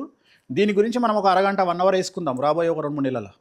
ఖచ్చితంగా నీకు స్పెషల్ ఇంటర్వ్యూ ఇస్తా, తప్పకుండా నీకు ఇస్తా ఇంటర్వ్యూ. ఓకే, చేద్దాం. సరే, ఇంకోటి కూడా అంటే సో ఇండస్ట్రీలో ఒక ప్రేమ జంట త్వరలో విడాకులు తీసుకోబోతుందన్న దాని గురించి కూడా పెద్ద ఇష్యూని అయ్యింది. ఆ తర్వాత అది నిజమైంది. మళ్ళీ తర్వాత ఎవరికాళ్ళు మ్యారేజెస్ చేసుకున్నారు సార్. సో ఇలాంటి వాటిని మీరు ఎలాగా ప్రిడిక్ట్ చేస్తారు? అంటే జాతకాలు తెలియడం అనేది ముఖ్యం. చాలామంది ఏం చేస్తారంటే, ఇప్పుడు సమంత రెండో పెళ్లి చేసుకుంటే చాలామంది ఆమెకి ఏదో నక్షత్రం, అదేదో కుంభరాశి అని అదని ఇదని. ఇప్పుడు నేను సినిమా ఇండస్ట్రీలో పూజలు చేసిన కాబట్టి నాకు డేట్ ఆఫ్ బర్త్లు, నక్షత్రాలు అవన్నీ తెలుసు. వేరే వాళ్ళకి తెలియదు. ఆ విషయం అంతా నేను మళ్ళీ వాళ్ళకి చెప్పాలి. సో నాకు డేట్ ఆఫ్ బర్త్ టైం తెలిస్తే జాతకాలు చెప్పడం చాలా ఈజీ. సో నాకు తెలిసింది కాబట్టి నేను చెప్పిన. నిన్న సమంత జాతకం నేను చెప్పలేదు. ఎందుకు చెప్పలేదు అంటే, నేను ఇందాక చెప్పినట్టుగా నీకు నాకే ఎక్కడనో వెక్స్ అనిపించింది. ఎందుకు వెక్స్ అనిపించింది అంటే, ఒక టీవీలో నన్ను చూసుకున్నప్పుడు నా గురించి నెగిటివ్గా చూపించినప్పుడు, అమ్మ నేను వాళ్ళ పేర్లు వీళ్ళ పేర్లు చెప్పడం ఏంది, వాళ్ళ మీద నేను బతకడం ఏంది, ఆ హీరోయిన్ గురించి మాట్లాడడం ఏంది, హీరో గురించి మాట్లాడడం ఏంది, వీళ్ళ గురించి మాట్లాడడం ఏంది, వాళ్ళ పేర్లు చెప్పడం ఏంది. పాపం వాళ్ళు బాధపడతారు, నాకు సిగ్గుశరం ఉంది, వాళ్ళకు లేకపోవచ్చు, ఇంకా నేను చెప్పను అని చెప్పి నేను లాస్ట్ ఇయర్ సెప్టెంబర్, అక్టోబర్లో తీసుకున్న నిర్ణయం ఇది. ఎప్పుడు ఇంకా పేర్లు చెప్పి తెలుగు సినిమా ఫీల్డ్కి సంబంధించి కానీ, తెలుగు రాజకీయ నాయకులకు సంబంధించి కానీ పేర్లు చెప్పి జాతకాలు చెప్పను ఇక మీదట. సో బాలీవుడ్ చెప్పుకుంటా, వాళ్ళు సల్మాన్ ఖాన్ గురించి జాతకం కుండలి వేసి మరీ చెప్తారు. ఎందుకంటే వాళ్ళు తీసుకోగలిగిన శక్తి వాళ్ళకు ఉంది. డైరెక్ట్గా మన సల్మాన్ ఖాన్ గురించి నువ్వు ఇది అని చెప్తే తీసుకోగలిగిన శక్తి సల్మాన్ ఖాన్కు ఉంది. మన దగ్గర లేదు. మన దగ్గర పరిస్థితులు కొద్దిగా భిన్నంగా ఉన్నాయి. సో నాకు అనిపించింది, ఎందుకు నేను ఫీల్ అయినట్టే వాళ్ళు ఫీల్ అవుతారు కదా. సో ఎందుకు నేను అఫ్కోర్స్ నేను ఫీల్ కాకపోవచ్చు, కానీ నాకు ఆ గట్ ఉండొచ్చు. కానీ వాళ్ళకి ఆ గట్ ఫీలింగ్ లేనప్పుడు, ఆ భయం ఉన్నప్పుడు, వాళ్ళు ఫీల్ అవుతున్నప్పుడు వాళ్ళని నేను దీని మీద నాకు రూపాయి సంపాదన ఉందా? ఇప్పుడు దీని మీద నాకు సంపాదన, ఇప్పుడు ఎగ్జాంపుల్ నేను ప్రభాస్ పెళ్లి గురించి మాట్లాడిన అనుకుందాం. దీనివల్ల ప్రభాస్ పెళ్లి వల్ల నాకేమైనా లాభం ఉందా? పైసా లాభం లేదు. ఎవరికి లాభము? అడ్డమైన తమ్మునేళ్ళు పెట్టుకొని 1,00,000 2 లక్షలు చూసుకుంటే 12,000 రూపాయలు వచ్చే యూట్యూబ్ ఛానల్కి లాభం. నన్ను తిడుతూ డిస్కషన్ పెట్టే ఛానళ్ళకు టీఆర్పీ రేటింగ్లు వచ్చి వాళ్ళకు లాభం. కానీ ఒక్క పైసా నాకు లాభం ఉందా? నాకు అర్థమైంది ఏంటంటే, లాభము లేని దానికోసం నా పాకులాట దేనికి అంటే, ఒక రకంగా నేను ఎదవనే కదా, పిచ్చినా కొడుకునే కదా. అంటే నాకు లాభం లేకున్నా ఇంత అనవసరమైన పెంట పెట్టుకుంటున్నా అంటే, ఒక రకంగా నాది కూడా స్వయంకృతాపరాధమే కదా. నా జాతకం బాగున్నా నేను చేసేది కూడా వేరే పనే కదా. వీళ్ళ గురించి నేను ఎందుకు చెప్పుకోవాలి? నేను చెప్పాను ఇక మీదట. మీ సావు మీరు చావండి. మీరు శుభమా అంటూ 1వ పెళ్లి చేసుకుంటారా, అశుభమా అంటూ 10వ పెళ్లి చేసుకుంటారా, అశుభమా అంటూ 30వ పెళ్లి చేసుకుంటారా, మీ సావు మీరు చావండి. మీరు ఎన్ని పెళ్ళిళ్ళు చేసుకున్నా నేను జాతకాలు చెప్పను, మీ గురించి చెప్పను. మీరు కలిసి ఉండండి, ప్రతి పెళ్ళి కలిసి ఉండండి, అన్ని పెళ్ళిళ్ళు కలిసి ఉండండి, మీరు బాగుండండి. ఇప్పుడు ఉదాహరణ, నువ్వు బాగా నీకు నాలెడ్జ్ ఉంటే ఒకసారి ఏం చేస్తావంటే, దిల్ రాజు సంబంధించినటువంటి ఒక ఇంటర్వ్యూ ఉంటుంది ఏబిఎన్ ఛానల్లో. ఒక ఇంటర్వ్యూ ఉంటుంది, రాధాకృష్ణ గారు ఇంటర్వ్యూ చేస్తుంటారు. బాహుబలి సినిమాకు మీకు ఎంత డబ్బులు వచ్చినాయి అని చెప్తాడు. బాహుబలి సినిమా నాకు రూపాయి కూడా రాలేదని చెప్తాడు దిల్ రాజు. కానీ మనం బయట గుద్దుకుంటాం సంకలు. కలెక్షన్స్, రికార్డులు. ఫెయిల్ అయిన సినిమాకు కూడా పటాకులు కాలుస్తారు, నీకు తెలుసా? ఫస్ట్ డే రిలీజ్ కాగానే వాడు క్రాకర్స్ పెట్టి కాలుస్తూనే ఉంటాడు. కరెక్ట్గా 15 రోజుల తర్వాత చెప్తాడు నీకు బడ్జెట్ గురించి, అప్పుడు అడుగు సినిమా ఏందో చెప్తాడు. ఈ మధ్యకాలంలో రిలీజ్ అయిన 3-4 సినిమాలు సూపర్ హిట్ అని చెప్పి పటాకులు కాల్చిన సినిమాకు 70 కోట్లు నష్టం, సూపర్ హిట్ అని సినిమా పటాకులు కాల్చిన సినిమాకు 40 కోట్లు నష్టం. సో జనాలు ఇవి నమ్ముతారు, వేణుస్వామి అని చెప్పి నమ్మరు. సో అందుకని నాకు అనిపించింది ఏంటంటే, నా కళ్ళతో సెలబ్రిటీలను చూసే విధానం వేరు, సామాన్యమైన జనం వాళ్ళ కళ్ళతో చూసే విధానం వేరు, పిఆర్ టీములు డబ్బులు ఇస్తే మీడియా చూసే విధానం వేరు. పిఆర్ టీము డబ్బులు ఇస్తే చూయించే విధానం వేరు. సమంత పెళ్ళి అయింది, పెళ్లి గురించి డిస్కషన్ పక్కకు పెడితే అందరి డిస్కషను భూతశుద్ధి వివాహం మీదకి పోయింది. పెళ్లి గురించి ఎవడు మాట్లాడుకోలే. అంతకుముందు జరిగినటువంటి ఒక భార్యాభర్తలు పెళ్లి చేసుకున్నప్పుడు అనుకోకుండా ఒక సమంతకు మంచి పేరు వస్తుంది అని చెప్పి అప్పటిదప్పుడు వేణుస్వామి సీన్లకు తీసుకొచ్చి వేణుస్వామిని హైలైట్ చేయడం వల్ల ఆ సమంతకు రావాల్సిన సింపతి మిస్ అయింది, కాంట్రవర్సీ మిస్ అయింది. దీని అంతటికి వెనకాల పిఆర్ టీం ఉంది. సో ఈ పిఆర్ టీములు చూసే విధానం వేరు, ఫ్యాన్స్ చూసే విధానం వేరు, వేణుస్వామి చూసే విధానం వేరు. అంటే ఒక వ్యక్తిని చూసే విధానంలో ఇన్ని చేంజెస్ ఉంటాయి. సో అందుకని ఇవన్నీ అర్థమైన తర్వాత నాకు అర్థమైంది ఏంటంటే, మనకంటే కూడా పిఆర్ టీమ్లు చాలా స్ట్రాంగ్గా పనిచేస్తాయి, మనకు వాళ్ళు లేరు. సో ఆ పిఆర్ టీంల జోలికి మనం పోవద్దు. ఎందుకు వచ్చిన బాధ? రెండోది మనోభావాలు దెబ్బతింటాయి. ఓకే, సో ఏరా అన్నప్పుడు తిన్న మనోభావాలు ఎల్ఎంలు అని తిట్టినప్పుడు రావు, దెబ్బతినవు. అంటే మనం ఓన్లీ ఏం రా అంటే వాళ్ళ మనోభావాలు దెబ్బతింటాయి, కానీ అవతలోడు ఎల్ఎంలు అన్నప్పుడు మనోభావాలు దెబ్బతినవు. సో ఇవన్నీ మనకెందుకు?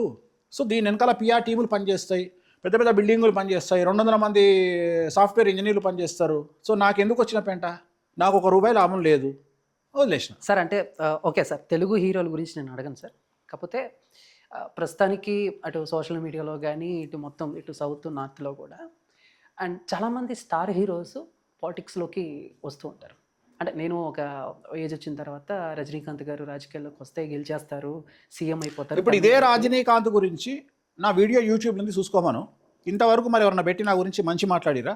రజనీకాంత్ రాజకీయాలకు పనికిరాడు, ఆరోగ్యపరమైన ఇబ్బందులతో రాజకీయాల నుండి వైదొలుగుతాడు, క్యాన్సల్ చేసుకుంటాడు ఎంట్రీ అని చెప్పిన నేను. అవును సార్, కావాలంటే చెక్ చేసుకో video, Venu Swamy about Rajinikanth political life అని కొడితే వస్తుంది, ఎవరికైనా చెప్తున్నా. అదే సార్, అంటే ఇప్పుడు మామూలుగా ఎవరైనా ఒక పని చేసేటప్పుడు మీలాంటి పెద్దవాళ్ళని కనుక్కొని రంగంలోకి దిగుతారు. అండ్ ఇప్పుడు అక్కడ తమిళనాడులో సో విజయ దళపతి ఒక పార్టీ పెట్టారు. సో ఆయన కూడా ఇవన్నీ చర్చించే, నీ జాతకం బాగుంది, నువ్వు వస్తే సీఎం, ఇలాంటి ప్రిడిక్షన్స్ చూసుకునే వస్తారా సార్? రారు. దీనికి ఒక ఎగ్జాంపుల్ చెప్తా. అంటే అలా రారా? చెప్తా అలా రారు. ఎందుకంటే బిగ్ బాస్ అనేటువంటిది ఒక ప్రోగ్రామ్ వస్తుంది తెలుగులో. అవును సార్. ఆగస్టు సెప్టెంబర్లో స్టార్ట్ అవుతుంది. అవును సార్. డిసెంబర్లో అయిపోతుంది. అవును సార్. మళ్ళీ నెక్స్ట్ సీజన్ సెప్టెంబర్లో స్టార్ట్ అవుతుంది. ఈ నెక్స్ట్ సీజన్ సెప్టెంబర్ వచ్చే వరకు వీళ్ళు కింగులు, ఈ 10 మంది. అవును సార్. వీళ్ళు బయటికి రాగానే 100 కెమెరాలు, 100 మైకులు, సెల్ఫీలు. వీళ్ళు అప్పుడు మహేష్ బాబుని చూసుకొని, మహేష్ బాబు ఎవరు అంటారు, ఎవరు వీళ్ళు, రేవంత్ రెడ్డి ఎవరు అంటారు, చంద్రబాబు ఎవరు అంటే వీళ్ళ సెల్ఫీలు వీళ్ళని అక్కడ తీసుకెళ్తాయి. వీళ్ళకి ఎప్పుడు దిగుతాయి కళ్ళు అంటే సంవత్సరం అయినాక వేరే బిగ్ బాస్ సెలబ్రిటీలు వచ్చినాక వీళ్ళ దుకాణం బంద్ అవుతుంది. అట్లనే వీళ్ళు ఏమనుకుంటారంటే, జనాలు రాగానే ఎగ్జాంపుల్ విజయ్ దళపతి ప్రోగ్రామ్కు ఒక 8 లక్షలు వచ్చారు అనుకుందాం. 8 లక్షల్లో అండర్ 18 ఓ 5 లక్షలు ఉంటారు. అంటే అలా ఓటకు ఉండదు. మిగిలిన 3 లక్షల మందిని గ్యాదర్ చేసి తీసుకొస్తే అన్న 1,00,000 ఓట్లు పడతాయి.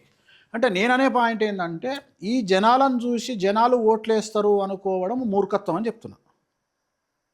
జనాలు ఎప్పుడు ఎందుకు వస్తున్నారు అనేది గ్రౌండ్ లెవెల్లో వర్కౌట్ చేసేవాడికే తెలుస్తుంది. సో బిర్యానీ పొట్లం ఇచ్చిన వాడికే తెలుస్తుంది.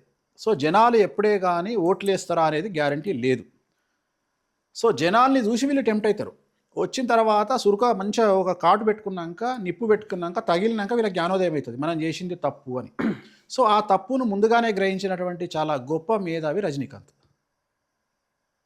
అంటే ఇప్పుడు ఏంటి సార్ అంటే విజయ దళపతి గారు ఫస్ట్ అటెంప్ట్లోనే అవుతారా లేకపోతే స్ట్రగుల్స్ ఉంటాయా? చెప్తా నెక్స్ట్ ఇయర్ కదా ఎలక్షన్లు, ఓకే. మాట్లాడదాం. నేను అదే చెప్తున్నా కదా, నువ్వు అది కొన్ని అంటే విషయాలు మళ్ళీ మనం మనం జస్ట్ separate గా- పాడ్కాస్ట్ నా గురించి మాట్లాడుకుందాం అన్నావు. ఆ, ఇవి దీంట్లో జాతకాలు ఇన్వాల్వ్ చేస్తే నేను అందుకనే కట్ చేసుకుంటూ వస్తున్నాను. నువ్వు అర్థమైంది జాతకాలు సార్. అడుగుతున్నావు, జాతకాలు అస్సలు అడగకు, జాతకాలు సపరేట్ ఇస్తాను నీకు. Okay done sir. Okay. Sir last question.